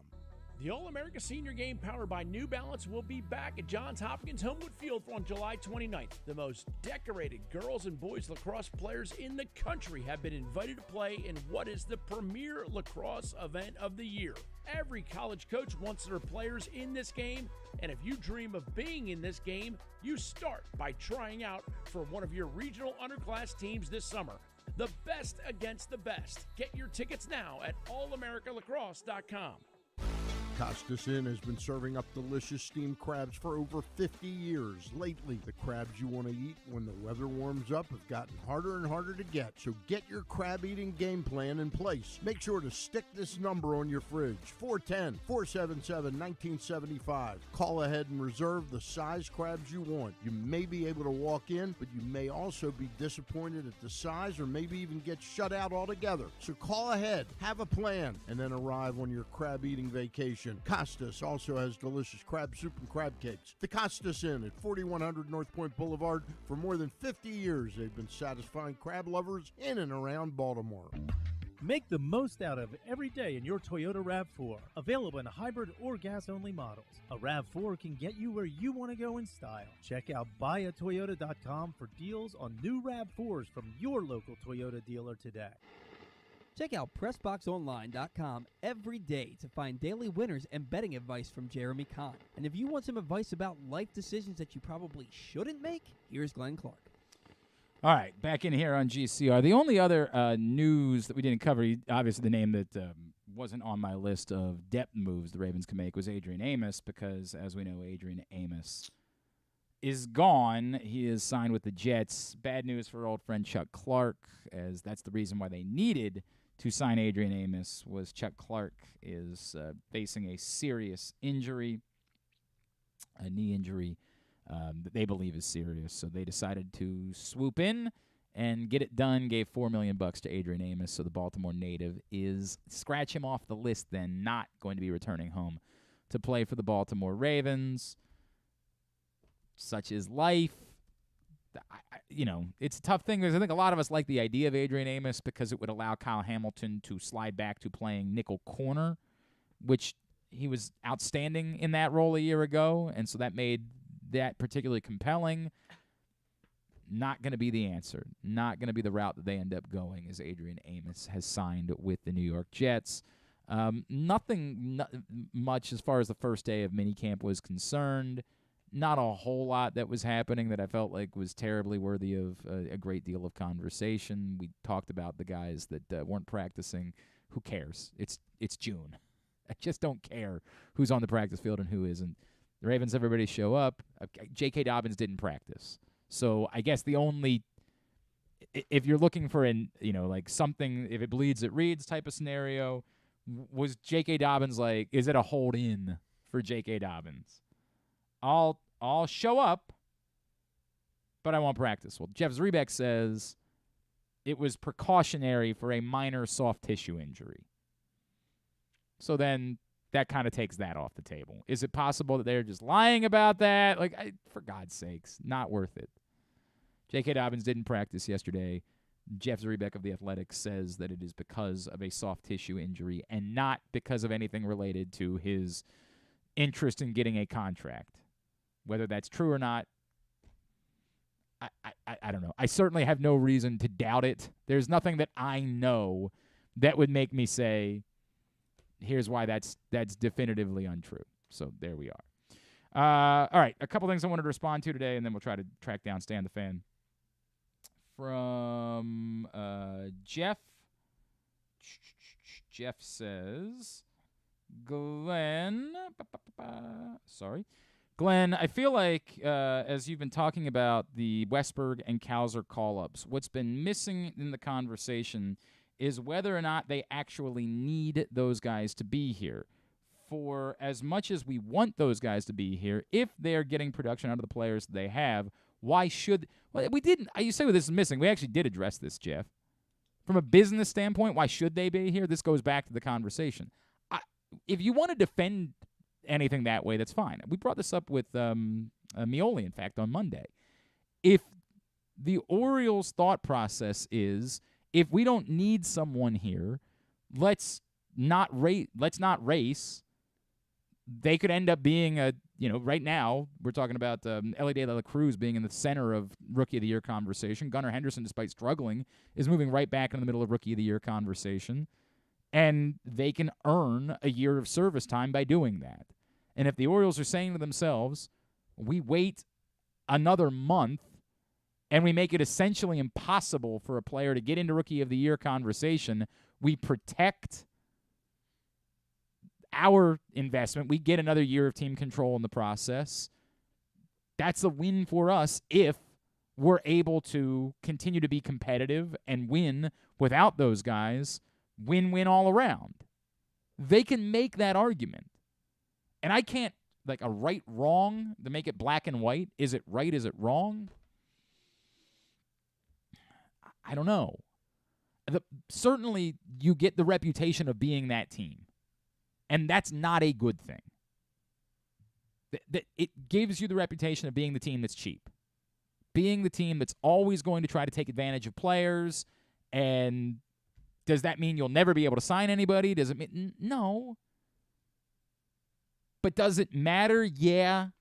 Like, I to try to dismiss it and say it doesn't matter if that's what your reputation is. Is there any rationalization to it? Like they're trying to protect the trade value, I guess, of I've Westburg? brought that up a few times. Maybe, but to what end? The idea that if they struggle at the major league level, it would hurt them. Like the idea that 3 weeks of major league struggles would outweigh everything that you've scouted about a player, or would that 3 more weeks of killing AAA competition would suddenly make you more valuable? I don't know that I buy it. I don't know that it's nothing, but I don't know that I would justify it that way. I couldn't justify it. I thought about that at first. It was an easy dumb thing for me to say, and I brought that up a couple of times, but I've changed my tune on that. It's unjustifiable to me. If a player is ready, you don't just keep them there in hopes that makes them more valuable at the deadline. Well, good thing Mark Kolosvary was ready. Right, thank you. He was clearly ready, whoever he is. Guy's ready, you bring him up. Guy's ready, you get him to the major leagues. I don't buy into it whatsoever. The other argument, they could never say it out loud. They could never say that they're still concerned about manipulating service time because that makes you evil. And frankly, if you're trying to trade one of these guys, then who cares what the service? That's somebody else's problem. You can't say out loud, we're still concerned about service time. But it can be true. It can be real. I mean, but it can be that you wouldn't admit to it, but you're still thinking about it. And as much as Major League Baseball wanted to try to change the service time issue and get the best players to the major league level as quickly as possible because they're exciting and people want to go out and see them, and why are we worried about helping Norfolk and Indianapolis and whatever other places? It could still be real. I can't shake that. And again, it's such a bigger, I'm talking myself in circles. It's a bigger conversation about right and wrong when we delve into those waters. It's almost like talking about collusion. You don't want to accuse a team of doing that because it doesn't. It feels evil. But is it the smartest business decision that you can make? Would it make more sense for the Orioles to say, if Jordan Westburg is going to be around for a while, if he's our second baseman for the next 5 years, we want to make sure we have him.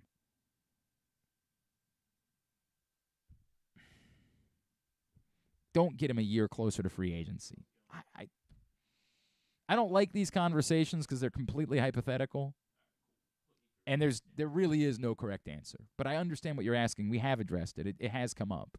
I don't think it's nothing in the context of this conversation. All right. Tomorrow, new print issue of PressBox hits newsstands, and our next guest is going to be busy on Friday, running around town, getting that new print issue out, so he will not be able to join us in studio. So we thought maybe we have him hang out with us today for a couple of minutes. He is our buddy, the Chief Grand Poobah here at PressBox. Stan the Fan Charles, and he is with us now here on GCR. Stanley, what's going on, sir? How are you? Not much. How'd the kids enjoy the game the other day? They had a great time. In fact, my 8-year-old had no interest in going to the playground. He had no interest in going out to meet Black Panther.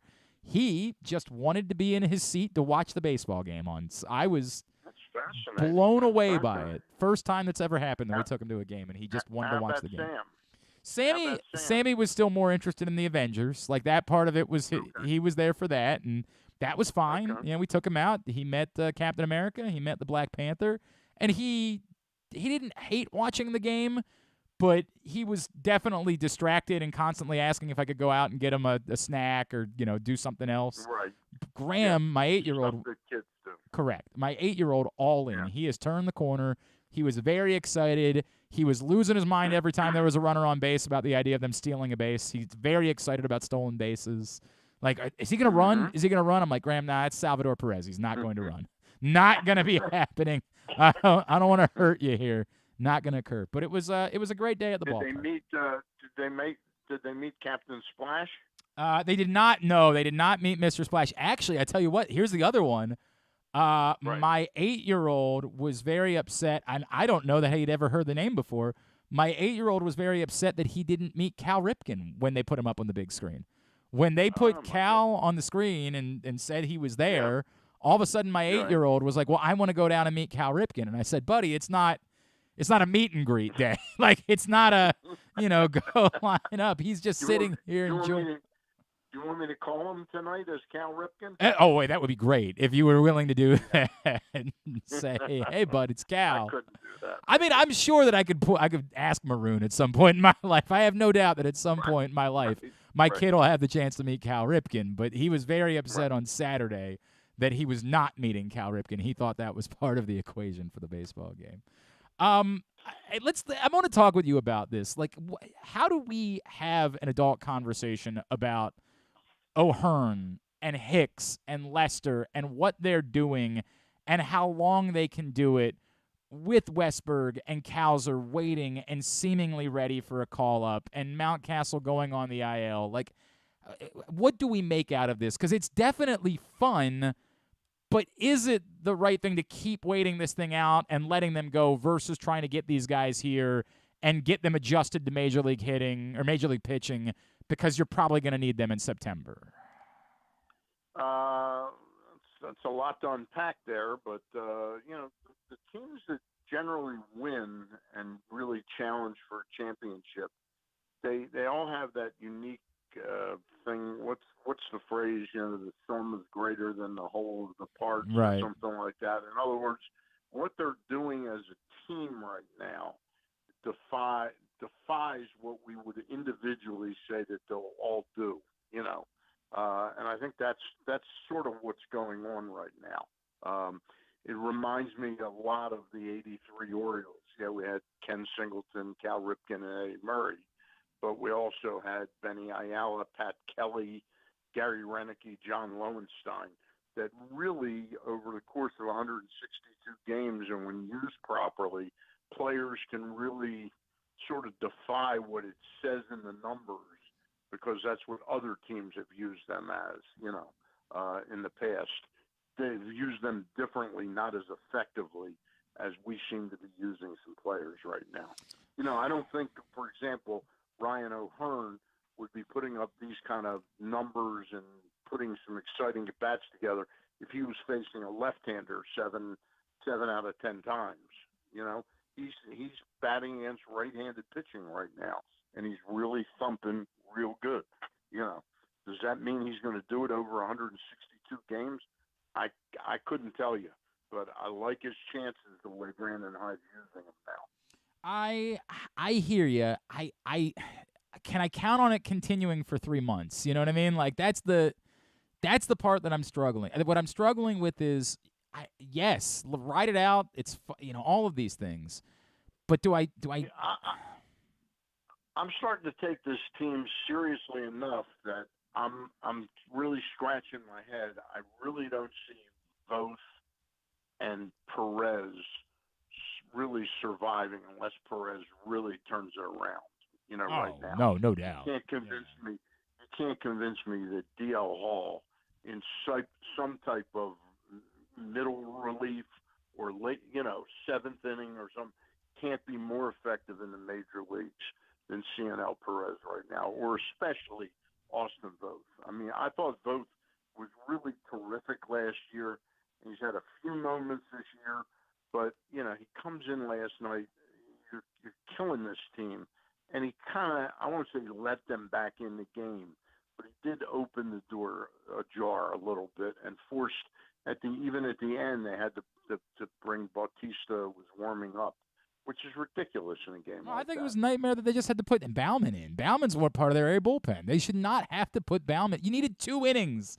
2 innings in a 9-run game out of your bullpen, and you couldn't get it from them. Yep. I don't disagree with that part of it. Now I will say this.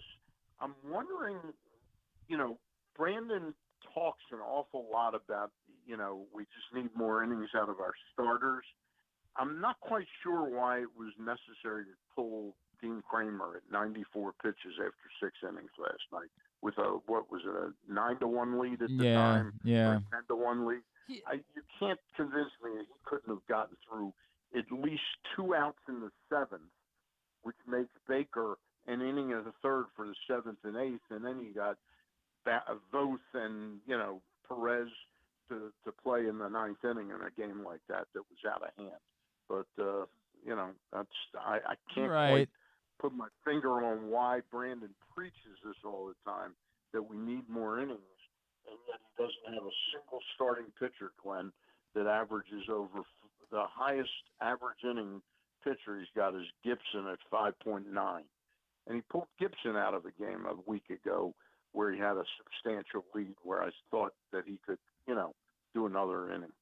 So Kramer was not great last night. I get the thought process, right? Like just go back out there and see what you get more of. I don't know. If you can't get 3 innings, and Baker's part of the bullpen, so that's a tough conversation too. But part of it, Glenn. But part of it is if you think like that, if you can't get 3 innings, first of all, we have so many guys that are pitching 5 innings, right? That you need to cover 4 innings per night, like 6 nights a week. That's an awful lot to ask, and want to be able to put in your A guy when you really have a game on the line. It's taxing this bullpen way too much. The wild card for me is, speaking of Gibson, when next week you have 2 days off. Mm-hmm. You're gonna have to deal with the Tyler Wells thing at some point. Like it's fun right now because he's been your best starter. He's been excellent. That's all anybody wanted to talk about with Tyler Wells.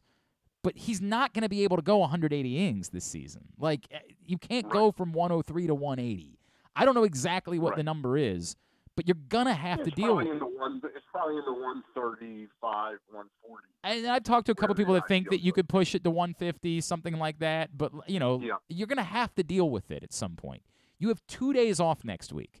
There is an opportunity sitting in front of you to skip Tyler Wells next week, and not even really skip him, just as much as not have readjust things. Correct. Yeah. If you have Kyle Gibson pitch on normal rest on Thursday, then he could and because part of the equation is you're facing the Rays and those games are important, and I get that. But Kyle Gibson pitching the second game of the Rays series doesn't seem all that bad to me. And if you do Gibson on normal rest Thursday, then he can pitch on normal rest next Wednesday in the second game of the Rays series, and you can skip through Tyler Wells in order to try to address the innings thing. But they announced Tyler Wells is starting on Thursday of this week, and I guess that means that he's going to start again next Wednesday against the Rays, and I don't know when you're going to deal with the innings thing with Tyler Wells, which is going to become real sooner than later. Well, the thing with Tyler has always been, if you recall, my big MO is turning not failed starters, but starters with a little bit of a question mark into relief pitchers. And I was really big proponent of that with Tyler Wells, as I was with DL Hall. But the reason I was proponent of it with Wells was that I think over a long season, Wells is going to have an injury at some point in time. That's been his MO in his 3 previous Major League seasons. So I hear you. You really thought it out a little bit deeper than I have at looking where you're going to start to make that cut. I understand, though, why you wouldn't want to necessarily skip Wells, somehow avoid him pitching in Tampa. So maybe they'll address it right after that. Yeah, my point, I guess, really is you just got to do something. You got to at some point acknowledge that this is real, and I keep living. I'm in terrible fear. Stan, I brought it up with Grayson early in the season. I am in fear of you getting to September. Tyler Wells has been your best pitcher all season, and all of a sudden you say, but we're just going to have to shut him down as the games get to their most important. Like that is a disastrous scenario for this team and this fan base and the relationship. Hopefully, the semi-forgotten man Cole Irvin can start to pick up some of that slack right now. I went over this list of the innings pitched. Bradish through 11 starts is averaging 4.8. Kramer 5.4. Gibson 5.9. Wells 5.8, Rodriguez was 4.5, and Cole Irvin, I didn't even use his starts this year. I added up his starts the previous 2 seasons, over 62 starts. He was 359 innings, 5.7 innings per start. So the Orioles are ticking, in my estimation, just a little short of where I'd like my starters to be. I'd really like them to be in the 6.2 inning, 6.3 inning range. Yeah. It's such a difference when you don't have to cover 4 innings every night. And look, the hope is that there's going to be reinforcements coming as well, not just via the trade deadline, but even with a setback that John Means could help in that department late in the season, like that you certainly hope. And Grayson, while I don't expect Grayson to be called up like in 2 weeks, there's no question.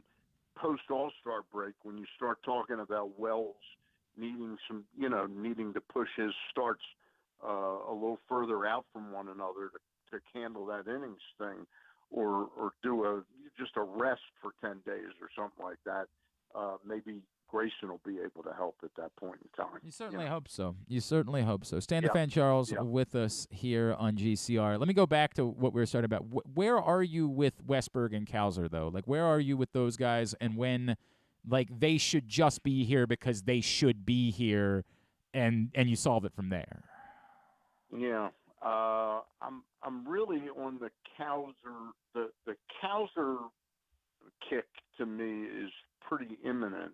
To me, the big difference again, Glenn, is nothing really mattered other than development the last couple of years. Yep. This year, it's quite clear that the Orioles are surpassing expectations, and then some. So we're really in this thing right now, and I just can't understand how Ryan McKenna is sort of a better guy to have on your bench than Colton Cowser right now. When 70% of the pitchers are right-handed pitchers, starters and relievers collectively. So you're basically having when McKenna plays, it's nice to float him in there against a left-handed starter, but once they put the right-hander in relief, you're back at having a guy that's what you'd like to have. I think Cowser is really ready. Westburg's a little more tricky because Mateo's defense and that speed factor is still so good that I'm not ready to just sort of say, okay, bring Westburg up and play him every day at short.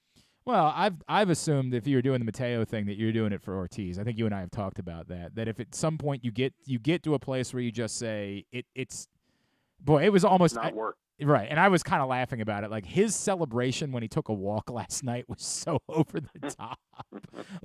And it's funny because, you get it, right? He has been awful in this department. So, in a way, I can understand him celebrating taking a walk. But it was just so glaring to me in that moment, the pressure that he is dealing with, what he is feeling.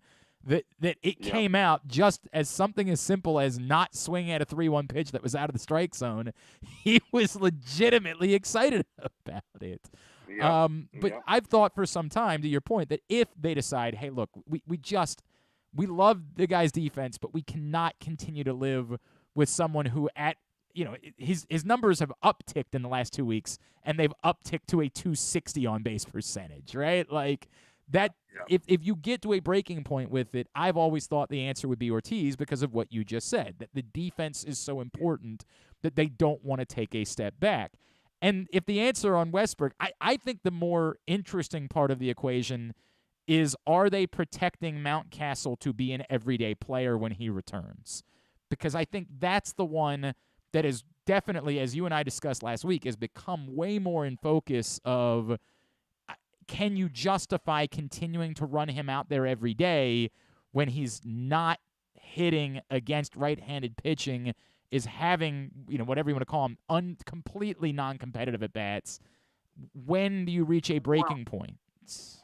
Well, I've reached that breaking point, and I think the ball club has, and look, do I know for a fact he's got vertigo or he doesn't have vertigo?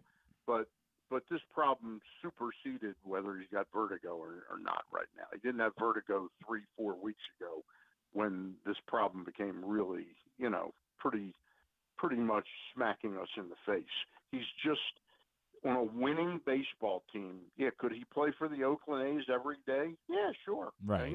Right. But a winning baseball team, and especially when they were trying to have him as the cleanup hitter. Yep. You can't have a cleanup hitter who's got a 269 on base percentage through the first 2.5 months of the season. It's just not sustainable. Now, did I predict that O'Hearn would do this well? No, but anything would have been, even if O'Hearn was producing 70% of what he'd been doing, it would have been better than Mountcastle against right-handed pitching.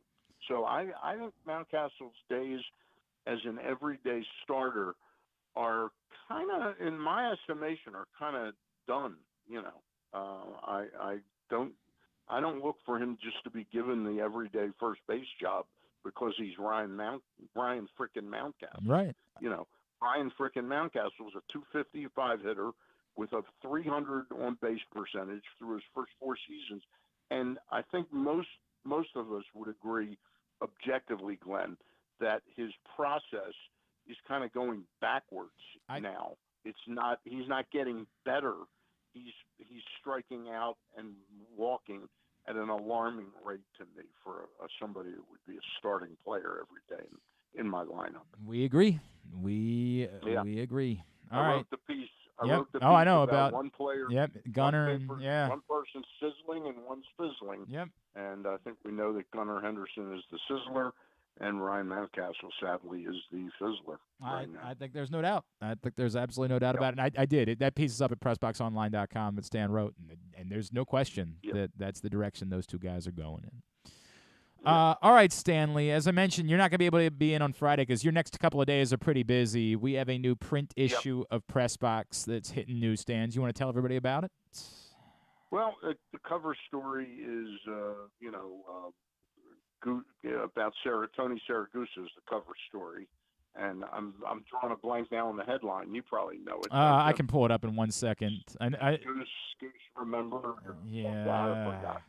I apologize. I'll tell you in 2 seconds what it is. Remembering Goose is the headline. Remembering Goose, and it's David Ginsburg did a really nice story talking to a bunch of teammates, including Rob Burnett, Benny Thompson, Kyle Richardson.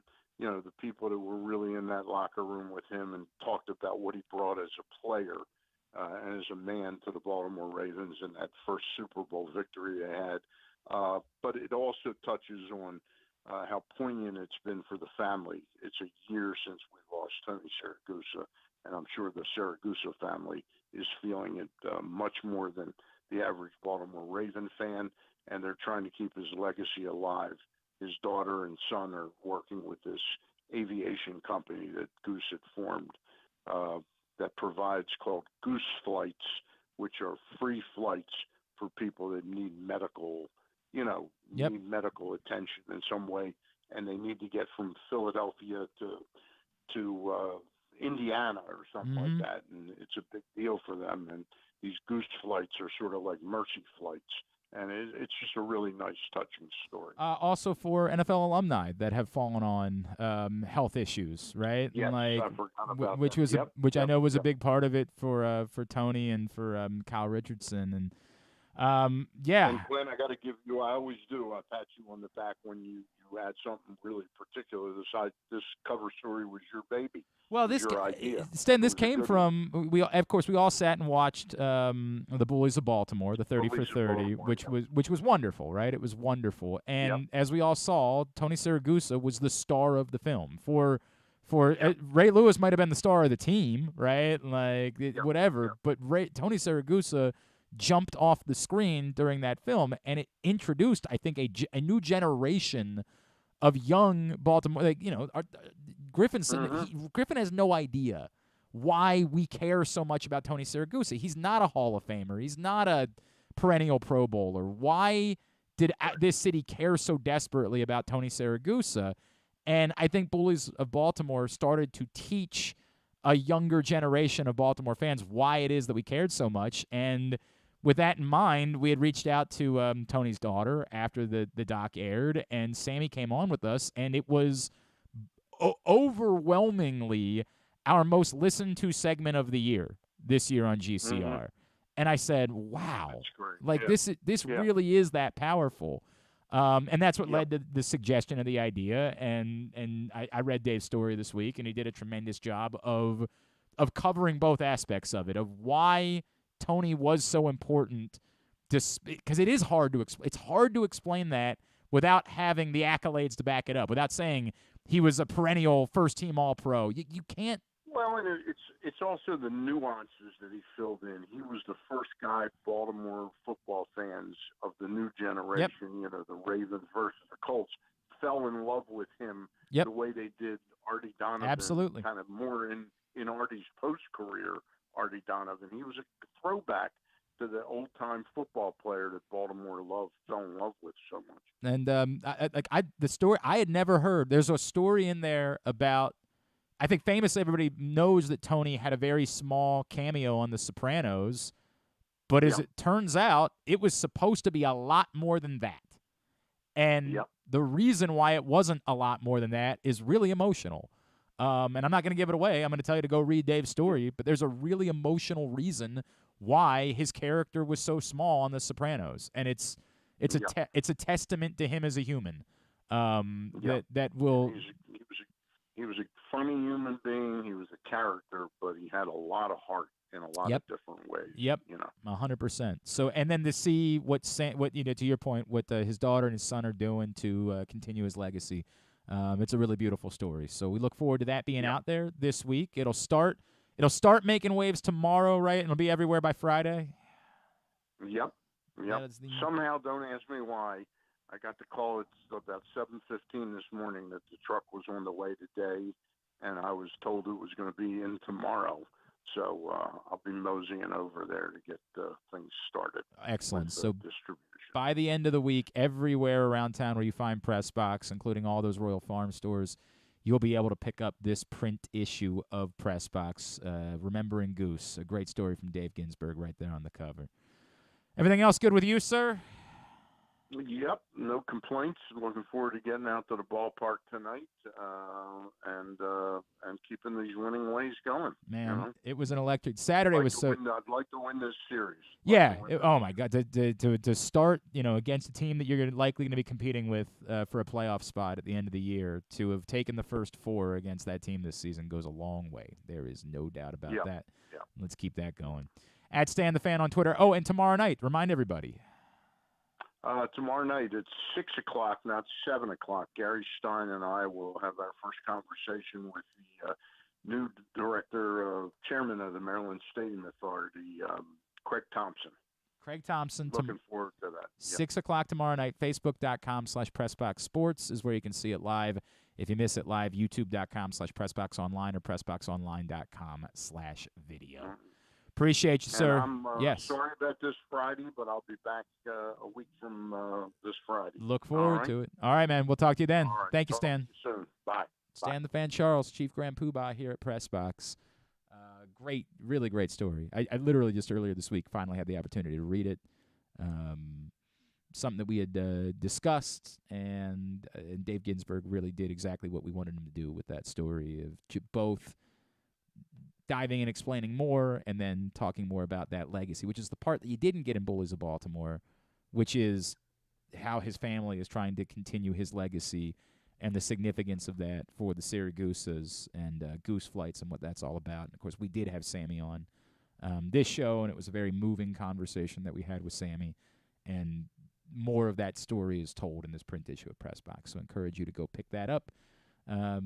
Maybe it'll be there today, but by Friday, no matter where you are, in the next 3 days, you will be able to get that new print issue of PressBox, remembering Goose on the cover.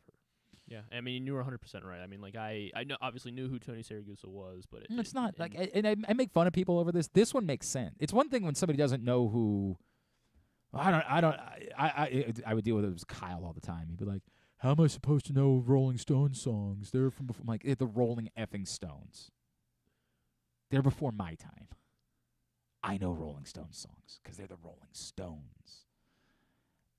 I get it. I understand. Like, I'm defensive of, and it's even kind of, I think it came up in the meeting. I think we have an obligation to explain to younger people why we care so deeply about Tony Siragusa. Why do we care this much about this person? Because Wikipedia can't answer that for you. Wikipedia can't tell you why Tony Siragusa is so important. When we had Dennis Martinez on yesterday, the point of it wasn't to revisit his alcoholism and what happened in '83. But when Dennis Martinez was at the ballpark on Saturday, I was like, oh, it'd be great to catch up with Dennis Martinez. I've talked to him a number of times over the years. And then I started thinking about, hey, we just had John Miller on, and when John Miller was on, I wanted to talk about the 40th anniversary. Like, we are talking about 40th anniversary. And it's a little bit different for Dennis Martinez. And I don't know that you or someone else. I mean, by the way, it's you. I was like a month old. So, yeah, you remember. I don't remember it. I know the story because I think that's where, when you're only a few years removed from it, and when I was watching Dennis Martinez pitch, I watched a lot of Dennis Martinez pitching, just not in Baltimore. I watched a lot of Dennis Martinez in Montreal. I watched a lot of Dennis Martinez in Cleveland. I watched a lot of Dennis Martinez. The Orioles beat Dennis Martinez in a playoff series in 1996. I don't think he was on the 97 team to turn around and beat the Orioles. His story would come back up because he was still pitching. And I was at an age where I was soaking up that information, and people would talk about what he had overcome in his career to have this lengthy, career in which he pitched into his 40s. There's no way that you, and I'm not just saying you, Griffin, I mean you, anybody of your age, you didn't watch Dennis Martinez pitch. You didn't hear the story. So I do think there are times where we have an obligation, and I said that to him as we started talking about it. Can we retell the story for those that don't know? When this came up, this idea of doing, and we actually were talking about it for the last issue, the pipeline issue, because it was on the heels of the 30 for 30. And I had said, I think there was oddly a star-making moment. There are people that don't know why Tony Siragusa is so special to us, why we think of him in a way like a player. I'm trying to think of who a player comp would be. Who's someone in Baltimore that a similar run, maybe Ladarius Webb would be a player like that. Not an all-pro caliber player, but a quality player from a football standpoint. From a community standpoint, there's no comparison. I'm just saying from a football standpoint, somebody would say, why were you guys why would you be obsessed with Ladarius Webb? Like, nice player. Because Goose was here, 3 seasons? I think it was longer? 4. Okay. I think it was 4 that he was here for. Like Donnell Ellerby? Better than Donnell Ellerby. More impactful than Donnell Ellerby. But, I mean, like in that, it's of that ilk. Dennis Pitta, something like that. Like, why would you care so? It was actually 5 seasons. Why would you care so desperately and so deeply about this kind of okay player that was only here for 5 years?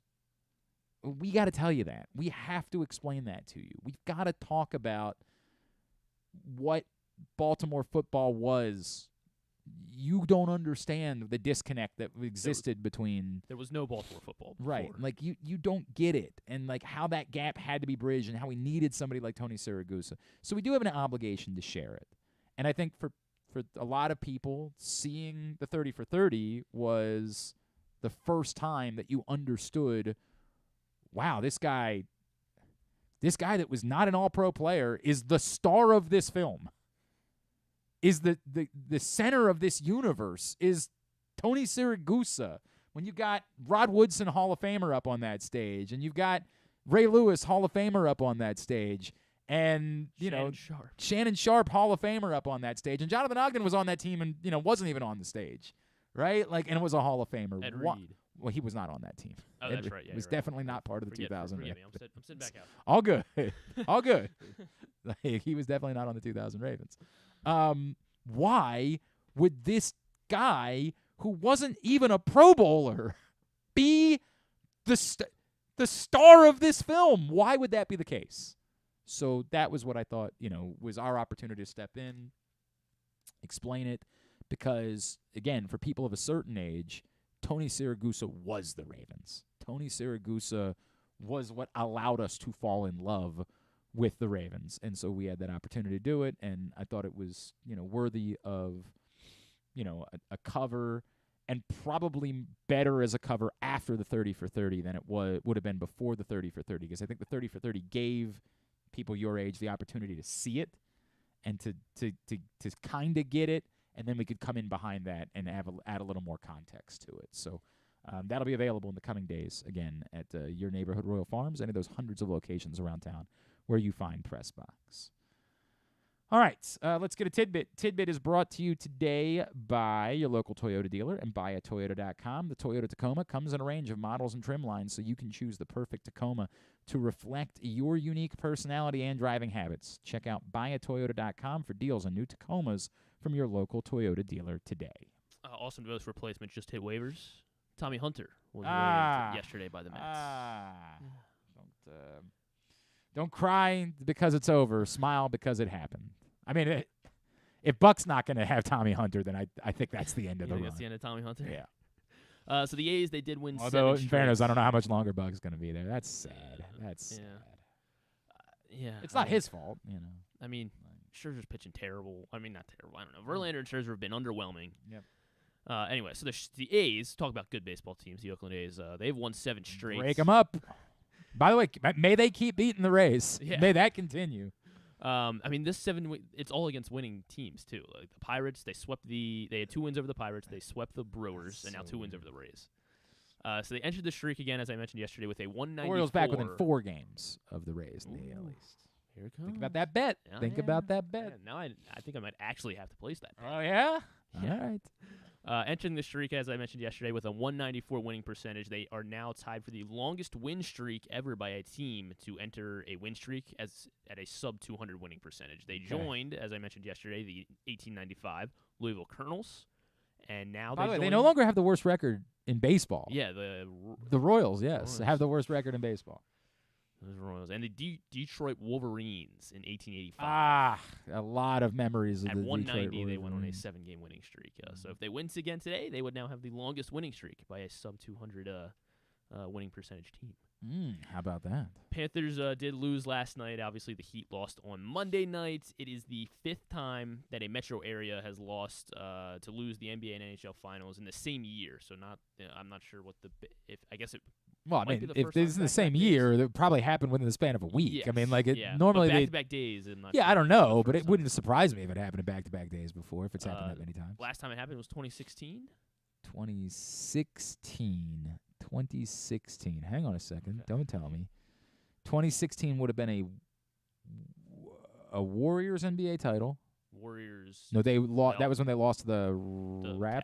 Cavs, 2016. 2016, okay, Cavs, yeah. So the Warriors lost. And the Sharks? Yeah, the Sharks. That's a bit of a stretch, I right? That one. Like that's a bit of a stretch. San Jose and I mean, San like Francisco. it's Northern California, but I guess that's the only hockey team in Northern California. But it's before that it was 1980 in Philadelphia. The Sixers and the Flyers both lost. Then 1972, the Knicks and the Rangers both lost, and in 1958, the Celtics and the Bruins both lost. So the Miami Heat, and the Florida Panthers join those lists.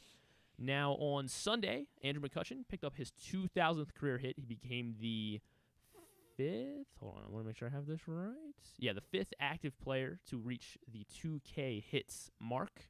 There are 2 other guys this season that are probably going to reach, as long as they stay healthy, will reach that mark as well this season. So I want to see if you can name the 6.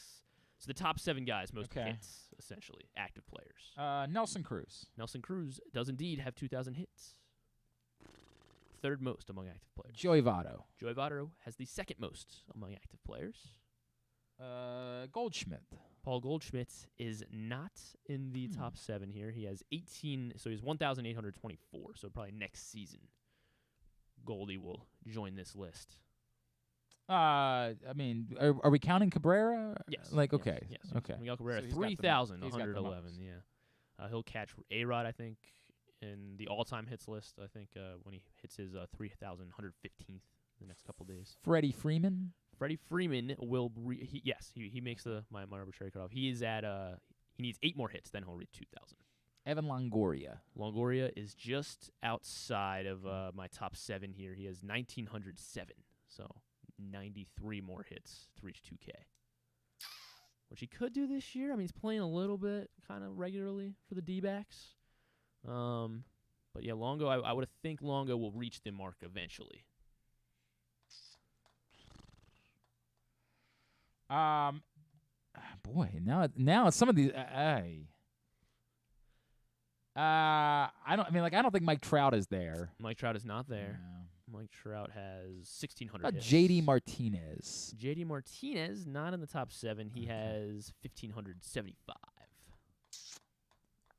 Like in the 15th-ish range on this list. Top 20. Man. Okay. Boy. Arenado? Nolan Arenado not on this list. He is a couple ahead of JD Martinez. Man, who am I forgetting? Who's somebody that I just forget is active? Stanton? Not Giancarlo Stanton. Stanton way down this list. Oh, good. Yeah. Like 1,400 hits. Jesus Christ. Ryan Zimmerman's no longer active, He is no correct? longer active. How many hits did Ryan Nick Zimmerman have? Markakis is no longer No, active. he's not.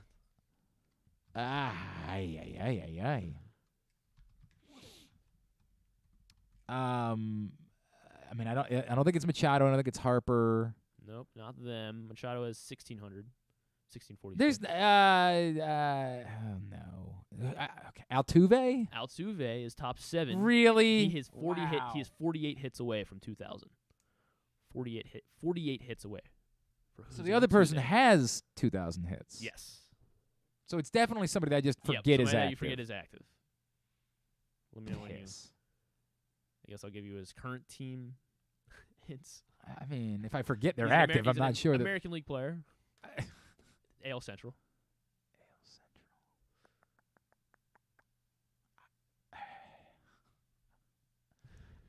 I don't know. He's on the White Sox. He's on the Whites. He's on the White, and he has 2,000 hits, and he's on the White Sox. It's not Tim Anderson. Oh, Jose Abreu? Not Jose Abreu. He's on the Astros now. Jose Oh, Abreu right. has 1,500. Jose Right. Abreu. I forgot about that. He's having a dreadful year. Who the hell is it? Their shortstop for the White Sox. I thought Tim Anderson was their shortstop. Well, this guy I guess he plays second base now, yeah. But Tim Anderson, kind of is hurt a lot. All right, tell me. He played for the longtime Texas Ranger. Oh, Elvis Andrews. Elvis Andrews, 2,027 hits. I did forget about one of Elvis 5 Andrews. active players. I didn't realize he had 2,000 that. I did not hits. realize he had that many hits, Yes. though. Even if I had remembered like he was active, I would not have guessed that he had that many So hits. Freddie Freeman, Jose Altuve shortly will be on this list. How about that? All right, very good. Tubular is brought to you by PressBoxOnline.com/offers. Go to PressBoxOnline.com/offers now and get $150 in bonus bets from DraftKings. After placing your first $5 bet, see this and other great sportsbook offers, PressBoxOnline.com/offers. Here's what's coming up totally tubular. Orioles continue the series, try to clinch the series against the Blue Jays. Kyle Bradish against Jose Barrios. First pitch just after 7 on Masson 2. everything else basically is baseball tonight, so you can go to glennclarkradio.com and find that. Watch the A's and the Rays. That one is not on national TV. Everybody, just about everything else. I'll be watching that one. Nationals Astros is on ESPN Plus and Madison. MLB Network's got Giants Cardinals this afternoon. Braves Tigers on MLB TV. And then a big night for ESPN because they get another opportunity to put the Yankees on now that all their other obligations are over. It means they can put more Yankees games and more Dodgers games on TV. So it's Yankees Mets at 7, White Sox Dodgers at 10. Paramount Plus for the Washington Spirit and North Carolina Courage at 7:30. NBA TV, LA Sparks, Dallas Wings this afternoon at 1. TBS for AEW Dynamite at 8. Anything non-sports-wise? A few. Obviously, new episode of Master Chef. The Wonder Years Season 2 of their reboot. It's not a particularly great show, but it works for what it is. Like, it works. It's a family show. It is not edgy in any way, but it's not a bad show. I've watched it. I actually think I might have even finished the first season. Like, it's fine. Okay. It's a fine show. Gets the Glenn Clark thumbs up. I mean, like, to an extent. Like, I'm not, like, going out of my way. 75%. Yeah, I'm not. Oh, hell yeah. I'm sitting down and watching The Wonder Years Speaking tonight. of I guess it's not a reboot. This is an actual sequel. The Full Monty new series. They're bringing back Mark Addy. It was a movie. Yeah. So they're making doing a sequel series. show. Yeah. On Hulu. Full Monty was it was nominated for Best Picture. I want to say it was a really fun, and at a time where like that type of movie could be nominated for Best Picture.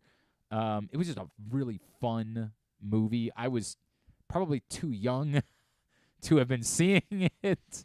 I don't remember. Maybe I wasn't. It was 97. Okay, I was 14 by that point. Like, yeah, maybe I was fine. It was a fun film. It was a cheeky British fun film. I don't think I'm gonna care to watch the Full Monty spin-off. series. What is it on? It's on Hulu. Probably not. New episode of Always Sunny, Temptation Island season 8 premiere on USA Network. Okay. Followed by The Big D. This is a new dating show. The Big D, of course, divorce. They have a bunch of divorced couples, and they're all in like the same villa or whatever, and they're making up or making out. Can't miss that. Trying to hook up with other divorced couples. Sure. So can't miss it. So it's weird because your divorcee is kind of working as your wingman, but also like, oh, do you still have feelings for your divorced partner? Okay. Our Planet 2. Enjoy. Our Planet 2 is now out on Netflix with David Attenborough narrating essentially just another Planet Earth documentary thing. And then the trailer for Quarterback just dropped like half an hour ago for Netflix. With starring Marcus Mariota. Can't miss that. I mean, they got a good. They did a good job of like selecting quarterback. I mean, Marcus Mariota, horrible season. Yeah. Then you Cousins, get Kirk Cousins, mid and Patrick Mahomes Hall of Famer. Like you're getting. Yeah, I'd probably won the rather. Super Bowl. I'd probably rather just follow good quarterbacks, but whatever. Marcus Mariota, good guy. It's not for me. That's whatever. That documentary will actually come out on July 12th. Okay. All right. Very good. Thanks today to Stan the Fan. Me? We'll get that up in the greatest hits section of the Oh my God, it's so good. tab at glennclarkradio.com. Tomorrow we will catch up with Matt Swope. Yeah, new Maryland baseball coach Matt Swope will join us tomorrow. And Look we will forward be to that. going to Bowie. We sure? Yes. Justin All right. Armbruster will join us. He's had a nice season, Justin Armbruster. We will catch up with him. Stuff and things. Thanks, everybody at PressBox, all of our great sponsors and partners, including Baltimore Orioles, Glory Days Grill, Royal Farms, Costas Inn, All-American Lacrosse, Birdland Sports, your local Toyota dealer, buyatoyota.com. Thanks to Griffin at Griffin_Bass. Follow us Twitter, Instagram, and TikTok at Glenn Clark Radio. Have a great Wednesday evening. Go Birds. Duke sucks.